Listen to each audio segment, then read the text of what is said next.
morning, almost afternoon time, I guess. I'm not really sure what time it is, but I guess it really doesn't matter. So happy Saturday. Welcome to the Adventures of Brent and Lydia. I'm Brent. And I'm Lydia. That's me. So today, we're starting off not in the car, but in our very disorganized, organized office. Where we know where everything is, but it looks kind of messy, but that's okay. So today, what are we doing? You tell me, because I don't remember right now. Well, we're going I'm having issues with disassociation right now, so. Well, today we're going to do something a little different besides the usual milk and eggs. Well, as you know, milk and eggs is milk and eggs, but we need a couple more things beyond just milk. But we're also going to go get some cognac and some cigars. And why are we doing that, Brent? Well, first of all, you need to have the camera on me, so flip the thing around so you can see. Can you see me now? I can see you now. Okay. So as I revealed in the video that I'm actually trying to finish up right now, which will be this is the next video after the one that I'm doing today. But anyways, so I revealed at the end of that I actually have a couple of projects coming up, and one I was actually cleared to do about a month ago. I wasn't able to talk about it until this video, really, and I still don't have all the information, so don't come at me, bro. So I started this new radio show called Whiskey, Tobacco, and Blues, and Cleveland's actually going to be one of my co-hosts. Do you even have the camera on me? Because it doesn't look like it. Yeah. Anyways, so Cleveland is one of my co-hosts for that show. And from a very long conversation that we had, he doesn't know about this yet because he's coming Monday. So he doesn't know about what I'm doing yet. However, there's a particular record that I have that actually brought him to tears one time when I was playing it on the record. And that is it, guys. I don't know if you can see it that well, depending on what angle she's got. Called the Memphis Jug Band. Yeah, so there was a lot of people involved. Yeah, I fell out. It's fine. As long as it's not broken or scratched, we're fine. So there's the Memphis Jug Band. There was like so many crazy. No, it's all good. You might want to turn that around. So there was so many people in that project. And I mean like a lot of people involved in that. So that band was around from about 1938 up into the early 50s, which the early stuff, as you guys are starting to figure out, with some of the stuff that we're about to do, that's actually a really tough time frame in history to get like original music. So it's hard to say who recorded them first. I want to say it was Vanguard Records, I think it's called Okaya Records, which that one is, I think, out of New York, but it's now absolved into Sony Music now. Anyways, don't give too much away. Well, I mean, I'm not. But this project is allowing me to be able to talk about original music from the blues era, from the Delta, and so that's one of the projects that we're working on. That's why you guys are going to see like more record stores and more records and stuff like that, because that is actually one of my jobs right now. Yay! Lord willing, by early next month, December, I should be actually starting Voiceover Academy, which is really exciting for me. We just gotta you got one logistic done. It's just hurry up and wait. Right. So. And if you guys don't remember, I was actually let go from my position at the factory that I worked at. But, however, they're still allowing me to have short-term and long-term disability, which is huge. It was a big, both Lydia and I were so stressed out for weeks about this. And you've started applying the SSDI. Yeah, and I'll be honest, I probably had triple the seizures and triple the side effects in that time frame. It felt like every single day I was doing like a 40-minute seizure or something. It is stressful to fill out all that paperwork. It is. No matter, even if you are the most chillest person in the world, paperwork is always Oh, for sure. Because if you don't check the right box, yeah. At any rate, yeah. So what we're doing today is so part of that conversation I had with Cleveland, he told me that he was a cognac guy. He does like whiskey, just like I do, but I know virtually nothing about cognac, so this should be interesting. Yep. And because I'm also a pipe guy and not a cigar guy, also quite interesting because I really don't know what I'm looking for. I mean, I do, but I don't. Well, there's also one other thing I want to show you. Well, you can turn it around. I mean, just put it right there. Look what I got, guys. Do you see that little monster? It's a little hedgehog. So hedgehogs are one of my favorite animals, believe it or not. I wish I could have one, but they're just hilarious in so many ways. But what is this? So every single year, so this is a really special week for Lydia and I because our anniversary is this week. How long have we been married? 12 years. How long have we known each other? 12 years. Figure that one out, guys. But anyways, yeah, so instead of giving Lydia flowers, you know, and at first it was glass flowers, but in amongst the move and the chaos of moving and stuff, all of them got literally destroyed. So I quickly had to jump back and punt as to what little special thing I was going to get her. And I literally do this every year, so I get her a glass animal. And the glass animal this year is a hedgehog, just because I love hedgehogs. And you want to see all the other animals? Eek. You see, guys? All sorts of little animals. And each of them has a backstory. One day I'll have to tell you them all. But yeah, so our anniversary is this week. We have a couple of things planned. But I think because it's our anniversary week, we're just going to basically point north, south, east, west one day and could just kind of... That'll probably be Friday. Like gallivant in that general area. I think that's probably going to be Friday. That seems like usually the best time of the week. Yeah, probably. And on top of that too, like we're going to try to find a record store or whatever direction that we go in. Nashville has like 10 record stores. There's one that's like nationally renowned, which is Grimey's. We've been there several times. Yeah. We never filmed there, but we've... I kind of want to find another one. There's a couple in Nashville, but like it just depends on where we're going. I heard that there was one in Murray, Kentucky, I think. Yeah, and I heard that there's one in Hopkinsville, but I don't know. I have no idea on that. Yeah, I'm not gonna say yes or no on that because I have no idea. Well, if I find it, we might do that, or we might just start heading out on a back. Well, it's not really a back road; it's a highway technically. They're basically like places like Bowling Green, Kentucky, for example, is only about an hour and a half, 2 hours away. There's places in Alabama that we could probably go to in a day. I mean, we'll see. We have no intentions of spending the night anywhere though, so that's something that we have to consider. It's also depending on how you're feeling, because if you... Yeah, if you guys are wondering... as long as you take me out for dinner on our anniversary, I am fine with whatever else we do. F&D is all I'm gonna say, guys. At this point, F&D is no joke. I mean, I'm on a Facebook page where they basically like laugh at themselves, and I kind of chuckle along with them. Is it the same Facebook page I'm on? I have no idea, but they basically kind of say jokes about F&D. Yeah. But at any rate, yeah. So it's a very complicated disability, and it's very frustrating in a lot of ways.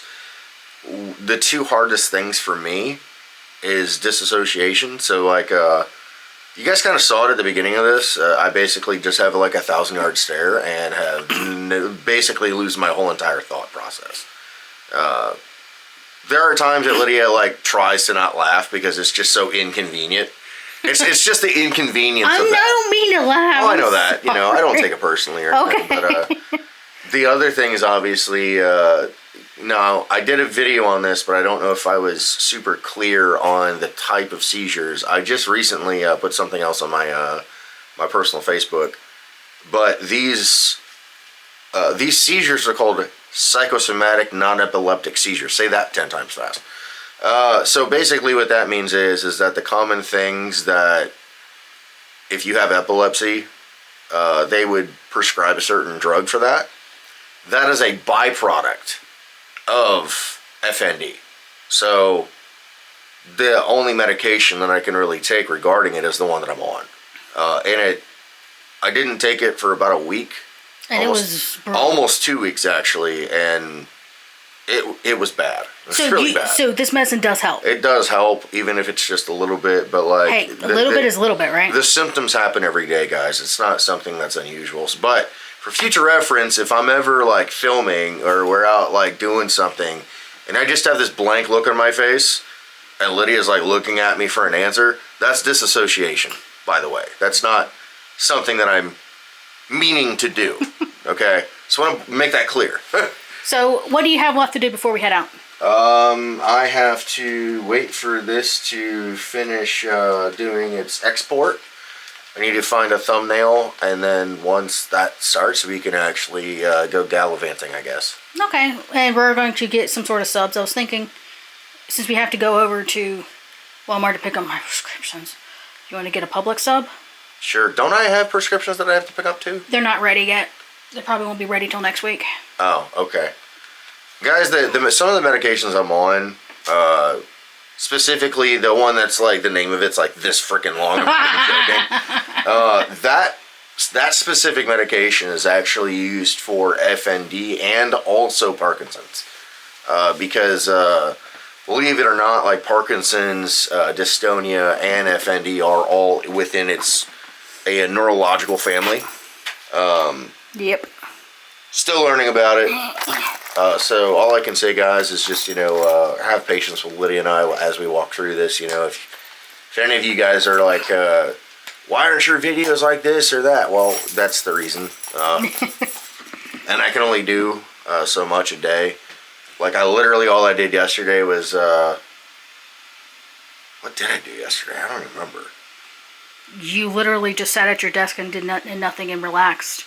Oh yeah, I guess I did, didn't I? I ended up having a double seizure towards the evening time. And you, like I said, you had a really good day Thursday, but I did. I felt great on Thursday, guys. I know, he was almost... I was in a really good mood. I didn't have any seizures. I didn't have... It was weird. It was a really, really good day. And then Friday I woke up and I was like, oh, great. So he didn't do much on Friday. I didn't. I knew I was going to have something happen. Help me take the trash out. I did. I think I ended up making the decision for what the next band we're doing for the radio show. Because Cleveland, like I said, is going to be co-hosting in that one. And that one should be really neat. But I don't remember what I did yesterday. You honestly did not do much. You just sat at the computer and rested and relaxed. I feel like there was something I did, though. Well, we had the grocery pickup, and the lady that did our grocery pickup with Instacart, she had her granddaughter with her, and her granddaughter brought in the trash can for us. Yeah, that's what I thought I was going to do, but yeah. But that was really sweet of them. They did the grocery pickup. They delivered our groceries. Normally we pick it up ourselves, but this week I had it delivered, and it was such a blessing. So it was, and Lydia and I's conditions, guys, they're very, very different. Very, very different. Definitely not even remotely close to being the same. But she asked me something that was relevant last night. And she asked, is depression a byproduct of FND? And I said, well, yeah, I think most people that have FND suffer from depression. Myself including with that. So we're trying to put puzzle pieces together to make this like less of a deal. But FND is something that you just learn to cope with it. It never goes away. It's one of those. So you can have a flare up. Like, literally, we know of people, okay, with FND that literally went through physical therapy. They did everything right. And they're essentially walking and operating on a normal level. The problem with that is what they don't ever say is that you can have flare-ups literally at any moment, at any time. So that's the reason why Lydia and I have chosen for me to do like more of a at-home job. That's why I'm doing voiceover. That's why I'm doing this radio show. I can't just sit around and do nothing. That's not healthy at all. And it's not biblical. It's not biblical. You're right. So as it stands right now, guys, so my schedule is kind of like early in the week, I try to find a reaction video if I can. Then after that, I immediately pretty much focus on. I mean, it's different if I have a co-host. It makes it a lot easier. Yeah. But if it's me, I have to make sure that I need to say everything. I'm doing the reaction video next week with us since I'm off all next week. Yep. But I'm going to let you get back to work, and I'm going to go show them what food I cooked. Okay. Because, and are you still up for making the apple cobbler for the fellowship meal tomorrow? Yeah, you may have to remind me. I'll cut up all the apples and do all that stuff. Just remind me, okay? Like if you have to remind me a couple of times, just because you already know what's gonna happen. Yeah. I just have a quick question. Yes, ma'am. Do you want to do a big thing of it or a small thing of it? I just need to know. Well, if I'm making it for the church, probably a bigger thing of it because it's probably gonna go like hotcakes. True. So, just take that into consideration. Yeah, then I'll make. But anyways, guys, I want to get back to what I'm doing real quick, and Lydia's gonna go with you guys. So. We can head out soon, you know. So. Ouch. Yeah, Lydia ran out of 2 of her most important medications. So, if you see her grunting and making weird, odd noises, that's I've been off oxygen all morning, so. Yeah, it's been oddly quiet, hasn't it? I know. But you know me, like I try to stay off of it as much as I can. Yeah. Well, you can go ahead and take them wherever you're gonna take them, because Okay. I'm what? Sorry, my lips are dry. I do love him after all. So. By the way, that's a side effect of the medication, guys, is having extremely, extremely dry mouth to the point where it's actually like, well. We have to keep gum and mint candies at all times. Yeah, the gum is basically for my jaw and head pain because my jaw gets pulled down to the right. Oh, we'll have to pick some up at Publix. That's fine. Gum. That's fine. But anywho. Yeah, take them wherever because I want to finish this if you don't mind. Yeah. Please. And love you from the bottom of my boogity boogity shoe. Well, by the way, you gotta hide the little guy. Yeah, did we ever explain that? Yeah, we did. Oh, okay. Yeah, the micronome, it's his turn to hide it. One time he hid it and he forgot where he hid it, so it took us weeks to find the little guy. Yeah, that was funny, wasn't it? Oh, absolutely it was. Okay, guys, you're gonna come with me. See you guys in a bit. You're gonna come with me. I'm gonna show you what I made. Food-wise. Oh, oopsie. I don't think I can step over that. It was my oxygen cord. Anywho, I feel like I'm in the lovely. But this is what I made. I made chili for tonight for dinner. Pasta e fagioli for dinner tomorrow night.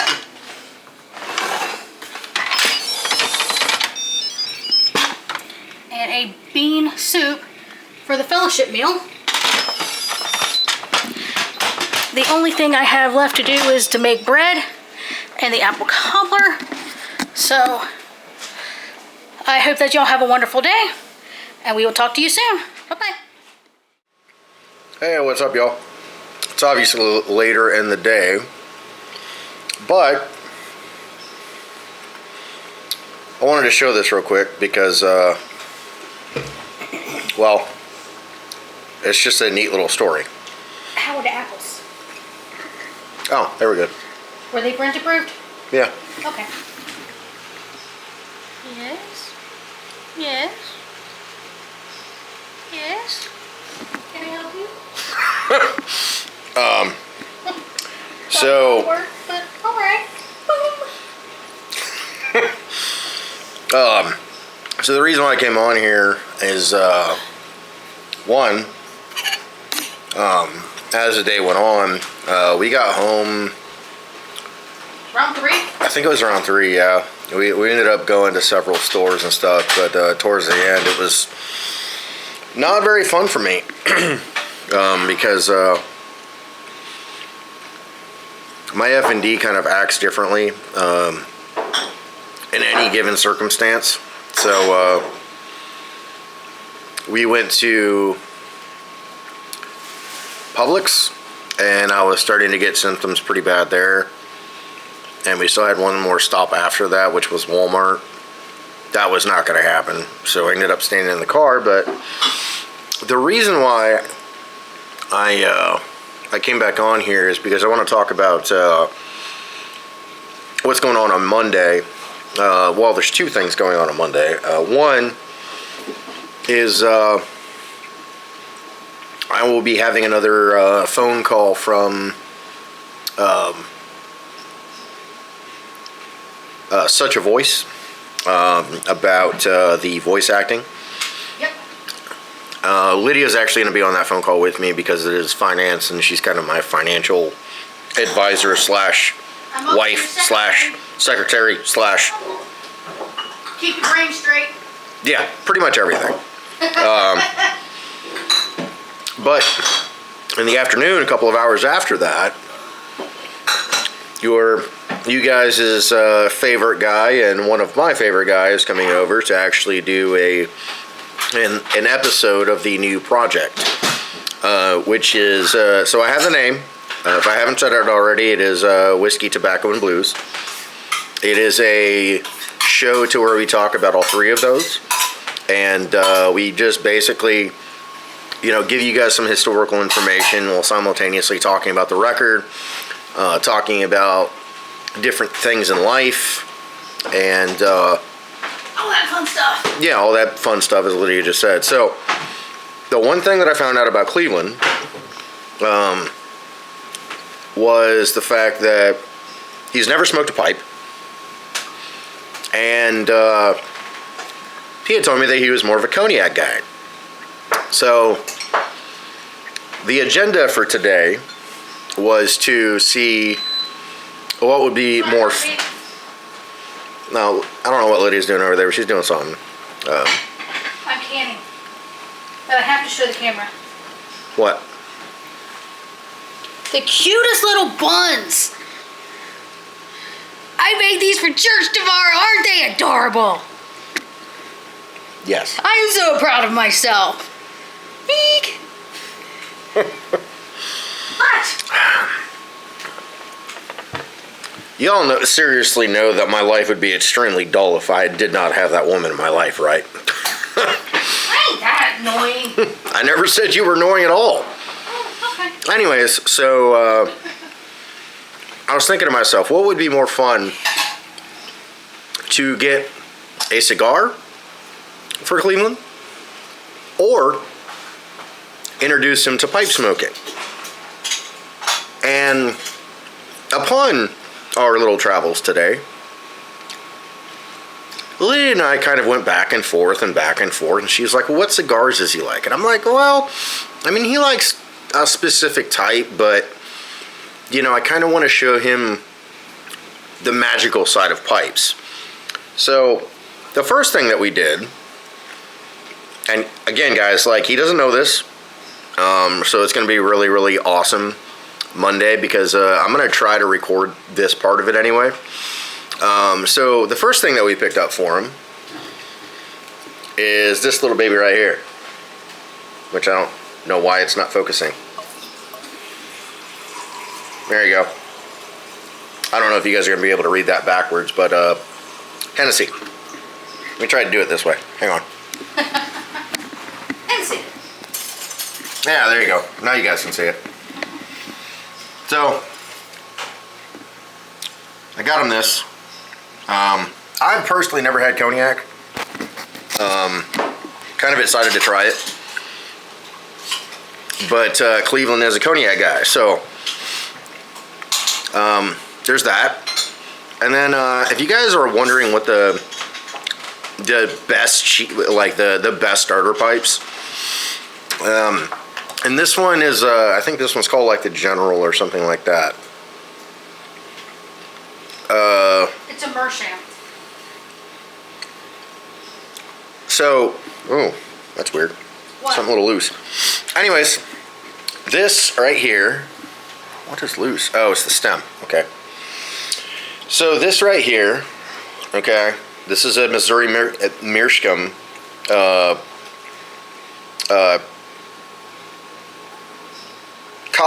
pipe. Sorry, I've been having issues with disassociation all day, guys. I apologize. But these pipes right here, okay, they're pretty inexpensive, to be honest. And almost everybody is going to tell you within the pipe smoking world, in that community, which that community is pretty vast and opinions are all over the place. Like more so than even like the paranormal community or anything like that. And I'm laughing. I used to watch so many YouTubers that, you know, reviewed pipes and different tobaccos and stuff. I got away from it after I had been smoking pipe for probably about 5 years or so. Because at that point, you know what you like and you know what you want. You know what your favorite is. You know how that pipe is going to smoke, how it's going to perform. You know, yada yada yada. There are some technical terms I have forgotten them when it comes to different ways to smoke and stuff like that. But Cleveland, as far as I know, has never smoked a pipe, so it'll be really, really interesting to teach him, especially while we're recording. The second thing that I got him, now, because he's a cognac guy, you don't want... Okay, so I primarily drink whiskeys. You know, I'll drink bourbons once in a while, but primarily I drink Scotch and Irish whiskey. That's just how I am. That's how I've been for several years. You know, I used to drink a lot when I was younger, and my weapon of choice back then was rum. Now I barely can stomach the smell of it, just because it smells so sweet to me. It's not even funny. But anyways, that's not really the point here. So when you're getting something that's like Hennessy, right, or something that's I don't know what the right word is. I guess like sweeter on the like taste spectrum. Sorry about the noise. It's all good, Lydia. Sorry, guys. Sorry, guys. I'm trying to pressure cook something. I'm just sitting at the table right now, guys. Anyways, so what you want to do? Let me try to brighten this light up real quick. Okay. That should be done, guys. Hopefully this will pressure cook. No. Well, apparently I'm maxed out right now. It needs to be charged, but... So, anyways, so while we were at the pipe shop, I was kind of looking for... So you're going to want to look for a tobacco, specifically, like... when you're talking about pipe smoke. Now, cigar and tobacco, yes, they both smoke, but... Depending on your preference, okay, you're gonna obviously go to. There's a couple of different options, but what I decided to do today was do a. I don't know if I would consider it a complex mix necessarily. I don't think so. It's very much a light. So on the top. Lydia labeled it for me, but this is a light English. That's what they call this mix from Up and Smoke, which is our local smoke shop that we have here, as far as cigars and pipes are concerned. I ain't talking about my head shops.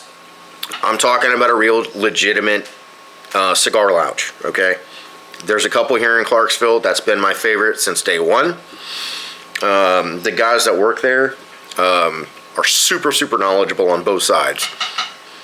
I've had several conversations with one of the people that work there. His name is Arthur, and he's an older gentleman. I love him for two reasons. One, he's got a handlebar mustache, and I respect men who have handlebar mustaches.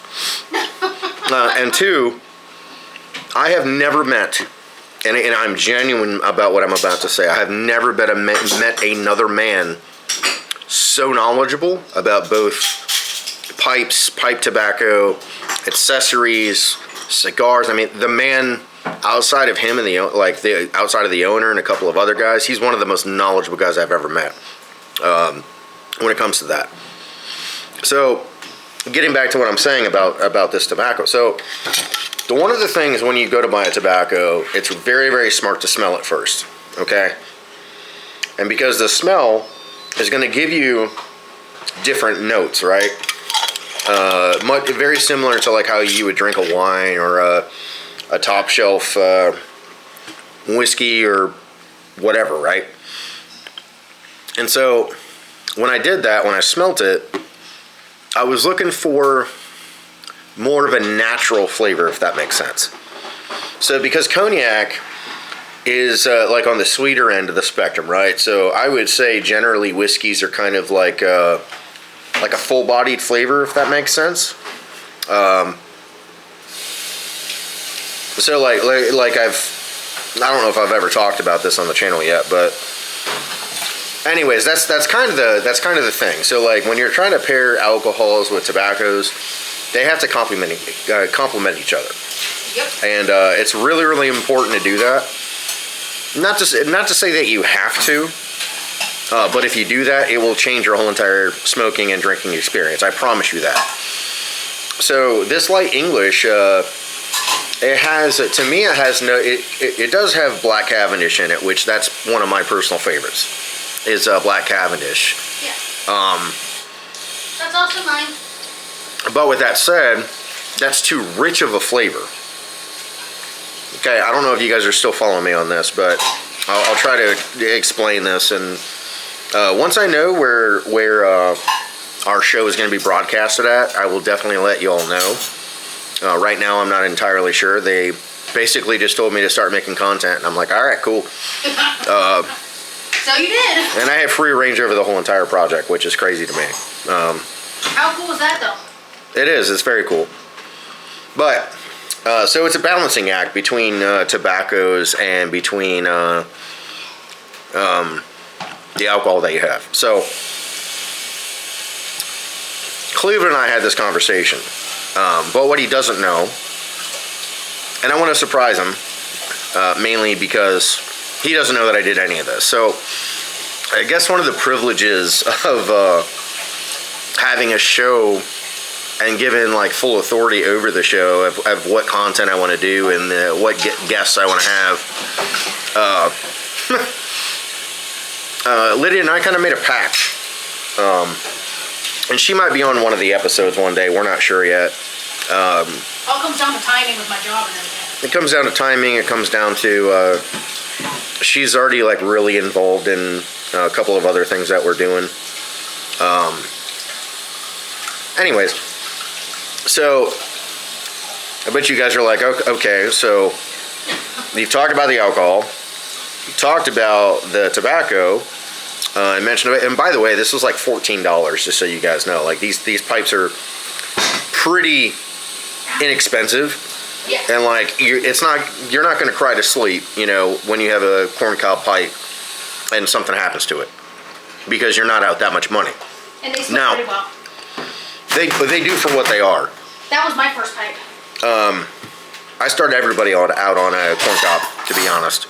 Every single friend that I've ever had that wanted to smoke a pipe, that's what I've started them out on. This is what I need. Because like at this point, I'm not even lying. I think I have, 6 or 7 or 8 Petersons at this point. Yep, and I have a Church Warden Peterson. So, I'm not going to say that like Petersons are the most expensive, but with that being said, I have close to probably close to a couple of grand at this point in pipes. Like, that's just, you know, you want to try different shapes, and then you figure out what your favorite style is and all that type of stuff.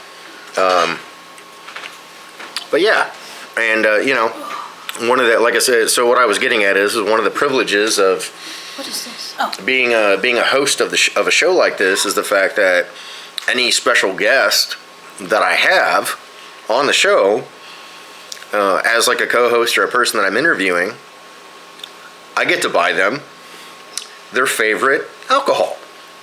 Maybe no. Well, in this case, it did. Well, because it's Cleveland. Right, but you know, if I end up interviewing a musician, it'd be the same thing. It'd just be a gift to them. Yeah. So that's what we're gonna do within reason. You know, I know Cleveland very, very, very well at this point. He's one of my closest friends. He's one of my closest brothers in my life. He's quite literally a brother from another mother, as she likes to say. So, because it's him, you know, I wanted to bring him into my world a little bit. And then he can bring me into his world a little bit. You know, as far as, you know, him being more of a cognac guy. But, so, you know, we are actually going to try some tonight because, again, I've never had it. So I want to make sure that the flavor is what I'm expecting, if that makes sense. I'm sure it is. I've never heard anybody talk bad about cognac, to be honest. Now, gin, that's a different story. But the last thing that we got him is this right here. So if you're new to pipes, this right here is what's called a Czech Republic tamper. These are like $1 a piece, guys. Like, these are not expensive whatsoever, but it has the necessities. So this is your tamper. This is like, so when you pack a pipe, sometimes you have to actually open up your pack a little bit, and that's what this is for. And then the last one, the shovel or the scoop at the end, that's for mixing the tobacco around in it, but it's also actually to scrape the inside of the tobacco, the pipe, when you start to have a buildup. That's a whole nother conversation, though. Last thing we got him, because, you know, you can't really have a pipe without a lighter, so found this one today. Really, really nice. I like soft flames better than I do hard flames, so that's just me. I have had a Karabi, which is this guy right here. I've had this for a couple of years. This is actually my second one. The first one they actually replaced with warranty because it had something crazy happen to it. For whatever reason, this seal broke somehow, and it just so happens that it was still under warranty at the time. So I was able to get a full replacement for nothing, which was pretty great. A couple years ago, I had bought Lydia one. It's been one of my favorite lighters for a long time. Maybe I'll do a episode or something about that, but yeah. So Cleveland doesn't know yet, and I didn't even reveal the album yet. That's the funny part. The album is none other. Let me turn this around so you guys can see this better, because you ain't gonna be able to see it like this. So give me a second here. The album is the Memphis Jug Band. I don't know if you guys can see that or not, but this is the Memphis Jug Band. Now, this is one of the most unique blues bands in a lot of ways. But with that being said, there's a story that goes with it, so I don't want to reveal too much of it. Once I figure out where they're broadcasting my show at, I will let you guys know. I know that there's a lot of people that are really looking forward to that. So, yeah, I just want to give you guys a little update there. And, yeah, this afternoon has just been kind of a struggle for me, guys.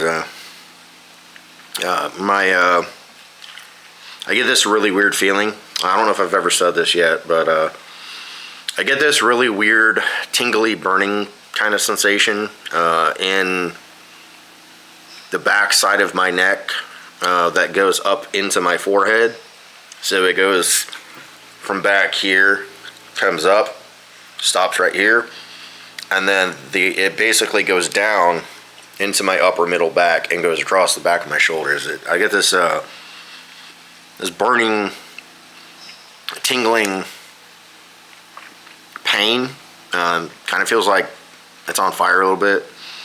Every time I get that, I feel like I'm going to be fighting a seizure at some point.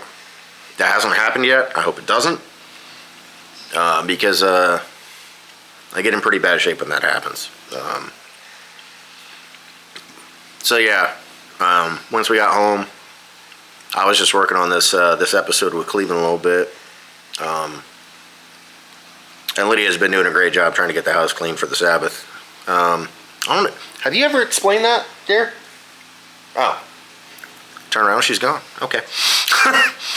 Well, maybe I'll get her to explain that sometime. But with all that said, I'll see you guys tomorrow morning.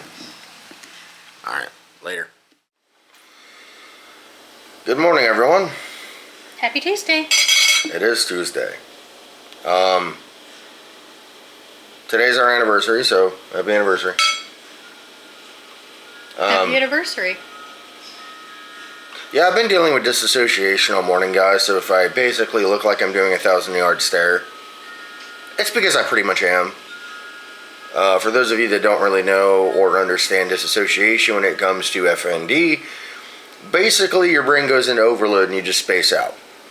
Started my day that way, and I'm sure it was probably comical for Lydia because like I was sitting there like, who am I, where am I, and what am I doing? I was literally just rolling out of bed, and she's like, are you okay? And I was like, I don't know. Anyways, enough about me. The only thing that I know of that we're doing, unless Lydia corrects me, which that very well could be the case right now. But the only thing that I knew that we were doing today is going to a restaurant that is in a very strange place. At least for me it is, anyway. The restaurant is called Peabody's, for any of you that are like wanting to know where that is. It is actually at the clubhouse of one of the golf courses that we have here in Clarksville. We have two golf courses, so it is not the one. I don't golf, guys, so I couldn't tell you what the names of them are, but I know one of them is Dunbar Cave, and it is not that one, it's the other one. I couldn't tell you for the life of me as to what the name of that place is as far as like the golf course, but the restaurant's called Peabody's. You're being very quiet. It's like a hodgepodge type restaurant. Well, they kind of do like a little bit of this, a little bit of that, and it's like, I think one of the things that I look at when it comes to restaurants is like, what is their specialty? And you guys know this, like, we went to Nashville in a few episodes, but one of those episodes, we took you guys to a really, really cool taco bar.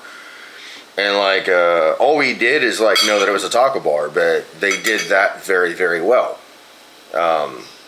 So like, I think that's one thing that I look for in restaurants, but Lydia, I'm not sure what Lydia looks for. I guess she can tell you, I guess. I just try anything. Yeah, so hopefully it'll be a good experience. But yeah, so our breakfast this morning, because, well, we both tried to sleep in a little and it really didn't work very well. I was up, what, 30, 40 minutes after you? Something like that? Something like that.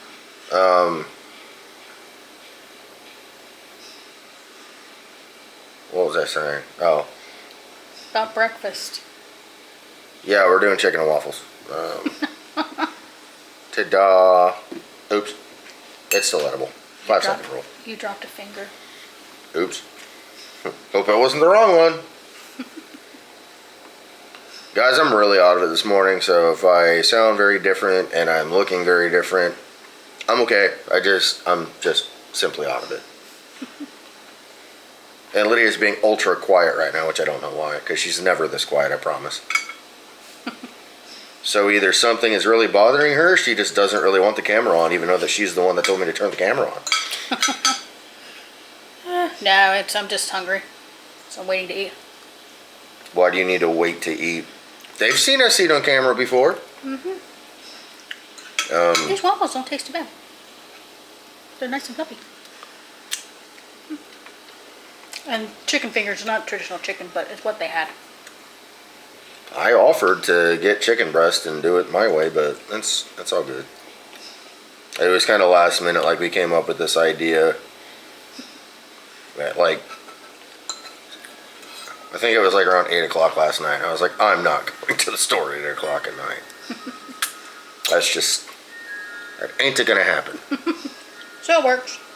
I think, not sure what we're doing necessarily. I think Friday we're going to Nashville. Yeah. Go to McKay's and try to find a record there. Yeah, that should be really, really good information for you guys, by the way, that are trying to find records. And McKay's is also a used bookstore, so. Well, that's primarily what it is, but the whole upstairs is nothing but records and tapes and 8 tracks and all that fun stuff. What if we find a cassette of a blues song? We can technically play from the record player, right? Yeah, but that's not really what I'm going for. But I'm saying, like, if we find an artist that we don't have... I would still have to record it, but yes. But say we find an artist that we just don't have and they don't have it on record, that would be an option, right? Technically, but... so, I know I briefly kind of talked about this new project that I'm on. But basically, this project has to do with records specifically. Not to say that I couldn't find it from various different sources, but it's specifically records. And more specifically, even with that, we're primarily looking for really anything in the blues genre, but specifically I was asked to do like the early stuff, the more obscure artists, I would say, when it comes to like the modern age, because there's people even in the blues community that don't even know who some of these people are, which is a shame, really. So who are you doing next? As far as this week, Yep. I am doing a man by the name of Blind Lemon Jefferson. Now, this is known for the nerds, I would say. The blues nerds out there are going to know who that is. Yep. The one thing, though, is this man's voice. What's about his voice? So he has this gravelly, like low voice, and what he's able to do with that is he's able to do the similar thing as to what Son House did, which is like do this rawness and emotion behind his voice. Mm-hmm. He was actually known as a gospel singer as well. So would you say he's a baritone or a bass? Definitely like a baritone / like lower end tenor. Okay. But yeah, so. What part of the country is he from? Well, of course he's from the Delta. He's from the Delta? Yeah. Most of the artists that we're doing, right now anyway, and for the majority of the part, so like,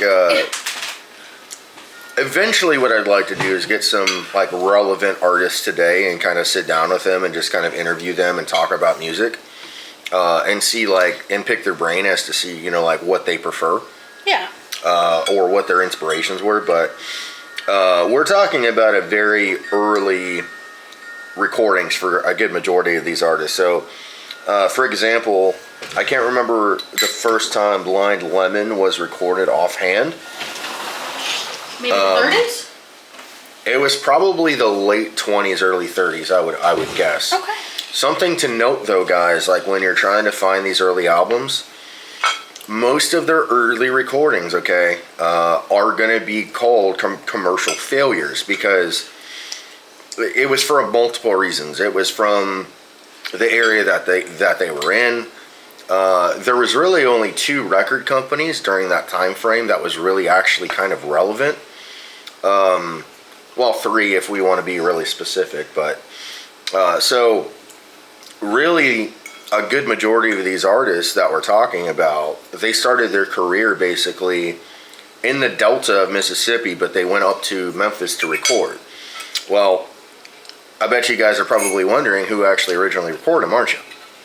Sun Records? It was. Sun Records was actually way more known for doing what was known at the time as rhythm and blues. And when guys like Jerry Lee Lewis, Elvis Presley, Johnny Cash, when these guys came out, they were still going back to these old standby like rhythm and blues guys. Now, Johnny Cash is the exception, I would say. Because he did write most of his own music, and I would say that he's more on the country side of stuff. Yeah, I guess. Just in comparison to the style. Yeah. But this style, basically, that I'm talking about when it comes to music is primarily known as folk blues. And the reason being is basically just either really, really simplistic instruments. So, like, we were actually going to record a completely different album this week. But unfortunately, Cleveland couldn't make it over. He was having some car issues. And So we're gonna have to reschedule that. So I had to drop back and punt, and there was 2 or 3 albums in our collection that I was kind of toying with. But the reason why I chose Blind Lemon is I've already kind of talked about them with the first 2. Primarily when this last one that I did, which was about Mississippi John Hurt. Yeah.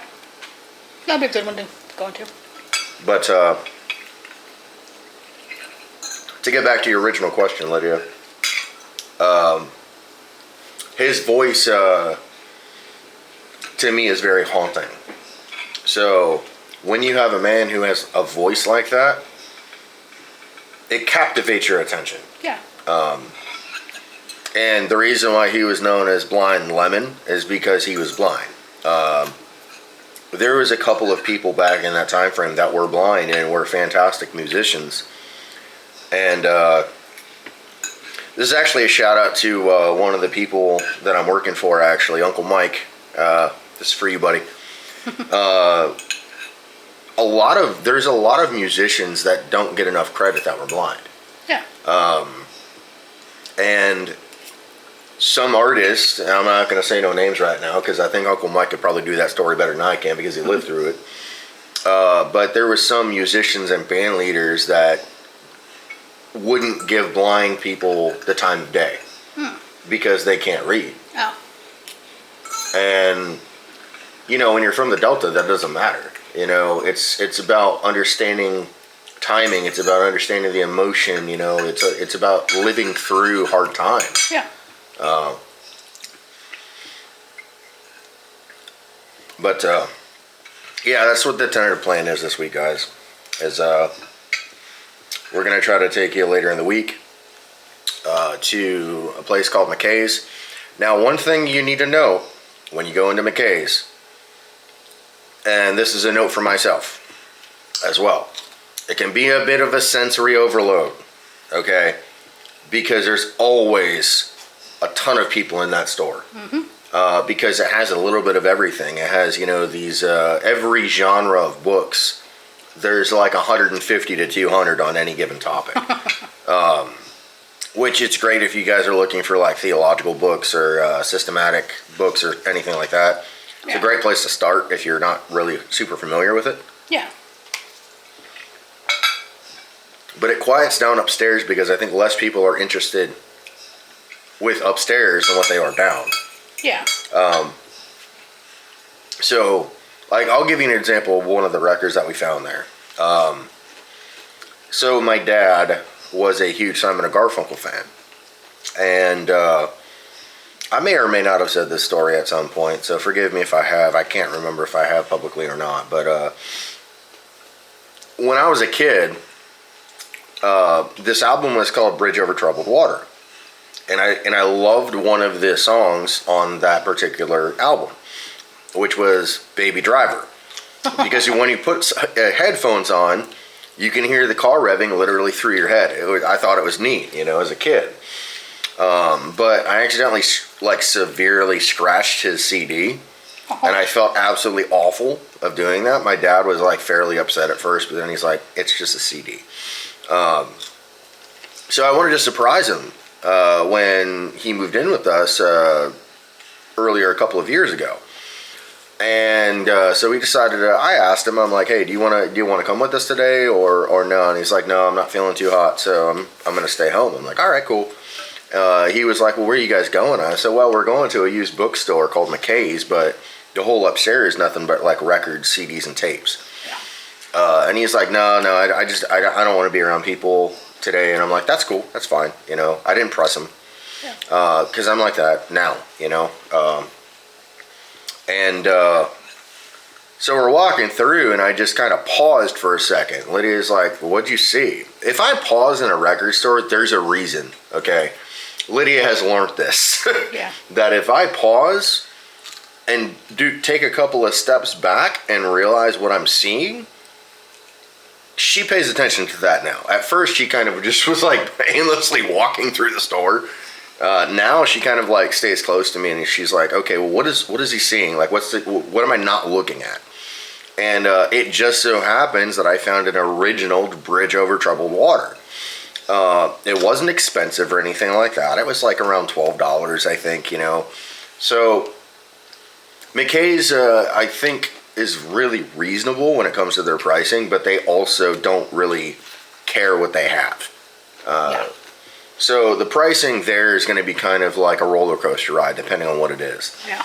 The highest record that I've ever seen them have there was like $50, but that was actually mispriced. And I explained to Lydia why it was mispriced, but so yeah, I find this record and I bring it home, and my dad's like, "Well, I already have that." I was like, "Yeah, but you don't have it.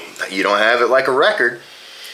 As soon as I turned on the turntable and I put the needle down on that record, it was like watching my dad going way back in time, and it was a magical moment for me.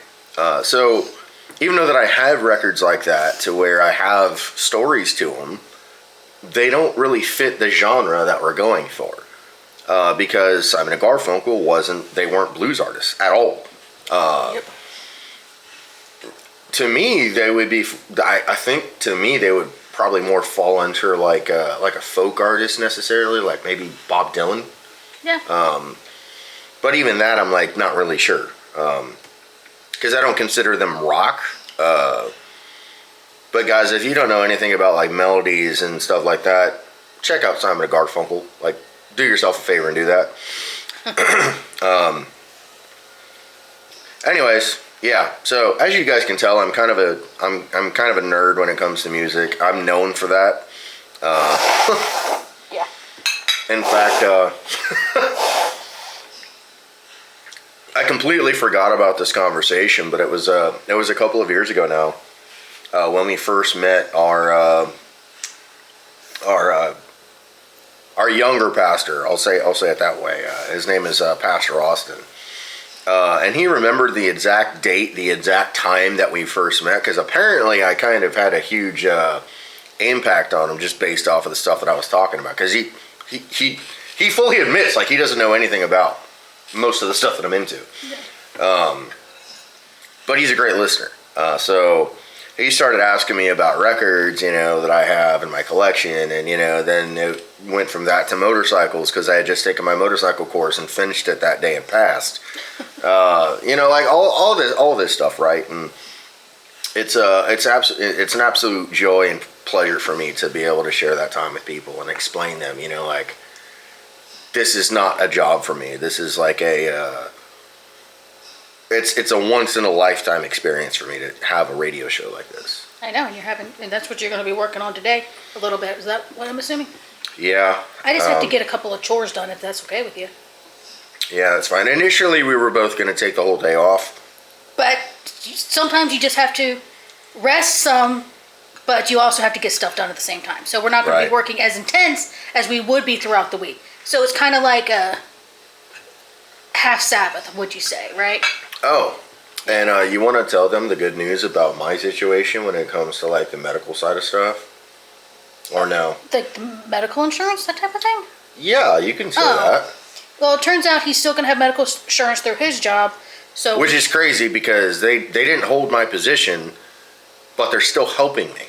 Yeah. Which is, I've never had that happen before. So we're going to have two different insurances. One through my job, which is the primary one, and then through his job, the secondary one, and same thing with eye and dental. So that is such a blessing, and like I said, today I have to call about this paperwork, and it's mostly for Hartford Group. So I was going to call them up as soon as I get the laundry. The Hartford Group is they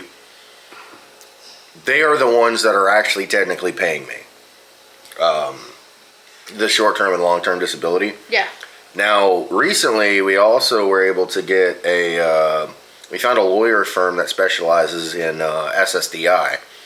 And essentially what we were told from the representative that took all of our information is they wouldn't have taken your case if they didn't think that they could win. Yeah, so it's just a bunch of paperwork, but we trust God with the outcome. As you said many times before, whatever happens, happens, and we just trust God with the outcome that He's going to provide our daily bread, which is not just food, it's a shelter, it's, the bills are paid. God will provide everything that we need. So, yep. And we believe that, and we pray it every day, and God is faithful, and there we are. And I hope the waffles are good. They are. One thing I also want to clear up, and I know I've said this already, but I've had a lot of people kind of like jump down my throat recently about seizures and stuff like that. And I'm going to say this one more time, and I feel like this is the last time I'm going to say it for a while. I have been diagnosed with functioning neurological disorder, better known as FND. Seizures that I'm having are what's called psychosomatic non-epileptic seizures, meaning that it's not a hardware issue, it's a software issue. The communication between my brain and my body, there's something going on there. So anybody that says that I'm going to lose my job, or not my job, but lose my license and all this stuff, please look up FND. Do yourself a favor, do the research before you say certain things to me. Because you clearly have no idea what's going on, and you have not been following anything that's been going on. I don't have enough time every single time I'm with people to explain every single little detail of my life. So please, you know what the overlying condition is, which is FND. Please look that up and see all the different things that are with it. I do not have epilepsy. I don't have epileptic seizures. It is not it is not a hardware issue. It is a software issue. Okay? I am tired of getting this question multiple times in a week. It's okay. I know it's okay. But I'm very, very tired of it, guys. So, and the people that have FND know exactly what I'm talking about. You don't, yeah, I wouldn't bother. So, this is the last time that I'm going to explain it. You know, and if I talk about symptoms, understand that it's from FND, not from a hardware issue like epilepsy. Okay? Are we clear? Cool. All right. Let's just put it this way. The past couple of days, I've been dealing with that, and it was not only was it disheartening, it caused me to have an even worse seizure. Yeah. What I'm trying to say, guys, is if you don't know about a condition or you don't know truly what's going on, just keep your mouth shut, please. It's better that you stay silent when you think you know what's going on than actually trying to speak out of turn and cross a line with me and you still have no idea what it is. So I'm going to say it one more time. My condition is FND. All of the different things that I go through is from FND, not from a hardware issue like some people think coming from my brain. It is a connection issue between my brain and my body functions. That's why it's called neurological, okay? Good. Now that I get off my soapbox, let's get back to reality, shall we? What? I just hear it a lot every single day. I know you do. Like, both of us are actually tired of doing this. It's not just me. Lydia's tired of it too. That's why I wouldn't explain anything to anyone else anymore. So, if you've been following along, I've given everybody an opportunity through my Facebook, through even my Instagram, through YouTube. Just try to follow along. That's all I'm saying, guys. Like, I got pretty riled up earlier this week. So, to the point where, like, one of my closest friends was on the phone. He's like, holy crap, dude. I'm like, look, this just fires me up right now, you know? People that have chronic illness and people that have FND and dystonia and all these different things, not one case is the same, guys. So, like, what I experience is not the same thing as what everybody else is. Now, we may have the same symptoms, but, like, am I dealing with paralysis? No, I'm not dealing with paralysis yet anyway. It could happen. And if that does happen, you know, we'll drive back and punt, but I'm not dealing with the paralysis yet. Do I have mobility issues? Of course I do. There's certain days where I have to literally use a cane. You know, it is what it is, you know. I'm not mad about my condition. What I get upset with is the people that misspeak about my condition. And that goes from anything from doctors to just an average Joe trying to think that they know better than my doctor and myself and my wife. So, anyways, we'll catch up with you guys a little bit later when we decide to go to the restaurant. Because Unless you want to follow me around the house and watch me go down the basement and fold clothes and go make a phone call to the Hartford group. That's about what I'm doing. well, I'll speed the whole thing up and like put funny music behind it if you really wanted to do that. I'll record me folding the laundry because I hate folding laundry. I hate doing laundry. I hate it because it's all the way down in the basement. I'll get it for you. Don't worry about that. I just hate doing laundry. Now, there is a funny story about that though. They've already heard the story several times. Because you Have make I said it? Oh, okay. Yes, because you make it a point. It's just funny because like my dad did the same thing. My mom would be like, "Oh, well, you did it wrong." He'd be like, "Okay, well then you fold your clothes." And that's pretty much what happened in my household. But yeah, if you guys want to follow Lydia around, cool. If not, we'll see you later. I'm not doing much today because it is our anniversary. But yeah, I'm basically How many just years gonna. have we been married? This is our 12th anniversary, so we've actually overcome the 10-year. So, question: Answer. how long have we been together? That's kind of a dumb question, isn't it? How many years, dating wise? Okay. Let's just. We were married approximately 6 months after we met, guys. So she's trying to say that we've known each other for 12 years, been married 12 years, which is actually the truth, but Because there's some people that do. Been together 7 years, married for 5. Well, we've been together 12, married for 12. So figure that one out. He proposed after 2 weeks because it took him an entire week to realize he wanted to marry me. He was a little slow. excuse me, I'm gonna be truthfully honest about Lydia, okay, right now. She's heard me say this, but there is no other person that I would rather spend my life with. What you guys don't know, on your side of the screen, if you know us, then you know her, you know myself, and you know the truth that I'm about to say about our relationship. I'll say this: Lydia and I have been through a lot of hard times. Within the first year or two of marriage, we've lost 2 parents, and then we lost cars, we lost money, we lost jobs. We've experienced a lot of hardships. Part of that was because of my stubbornness, And being told that we can't have kids on top of that didn't help. yeah, and I didn't handle stuff well when I was younger. I did a lot of heavy drinking. I did also get hooked on opioids during that epidemic in the early 2000s. And it was, I think the epidemic lasted from like about 2004 to like, what was it, like 2016 or so? Like the late 90s almost. It was a good while. Yeah, it was a bit longer, but I was one of those guys because doctors didn't want to fix the issue; they just wanted to put a Band-Aid over it. So I ended up getting hooked on opioids, and I wasn't dabbling. I was straight up in an occultic worldview at the time as well. She didn't know that when she married me. I hid that for a couple of years till I just couldn't hide it anymore, and Lydia's whole world kind of fell apart when that happened, and it was because of me.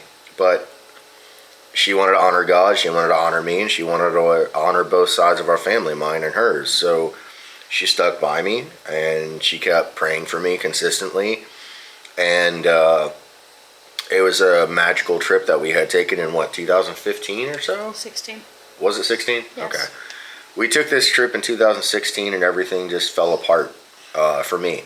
I left this trip not really knowing who I am, and I went home at least different in a certain sense as to what I came there. And I started searching for answers on my own because I didn't have any support at all initially when I came out of those movements. And it was really hard.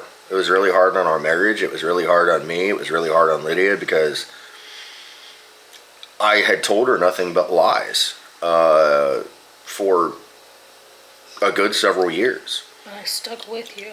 I know that. I just said that.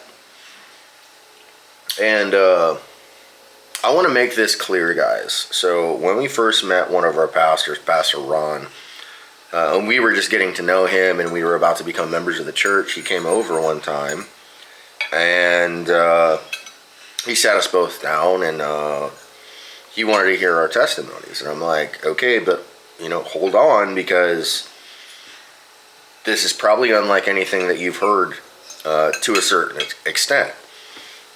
So I began to tell my testimony, and he paused me about, I don't know, maybe 20 minutes into the conversation or so.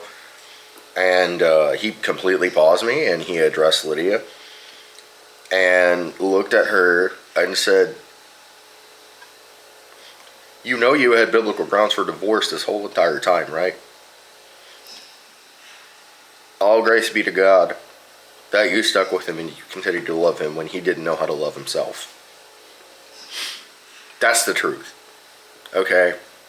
So when we're joking around and we're being overly sarcastic, it's because we have a deep, deep connection, guys. Like, I love my wife. I would never want to do anything intentionally to hurt her outside of what I've already done. It took me another 2.5, almost 3 years to gain my trust back from her because she didn't know who I was. I never told her. I never explained myself. And I isolated her to the point where she couldn't talk to anybody. Nobody would have believed her anyways because there was no proof. So I just want to say, for those younger couples that are struggling, know that if you allow the Lord to work in your heart and work in your relationship, he will do that. But you have to be willing. You have to be willing to try to change over time and try to fix the things that you need to fix in order to be a better husband or a better wife or a better father, a better mother, better friend. On the list goes. And I'm only saying this today because, well, my wife and I have overcame a lot over the past several years. And I tell people this all the time. And I can't tell you how many times after I start to talk about my testimony, they pause me at some point and address Lydia and say, man, God really gave you strength in that moment to stay with him. Yes, he did. He absolutely did. And not a day goes by that I'm not grateful to God for that. Because we can't do this life by ourselves, guys.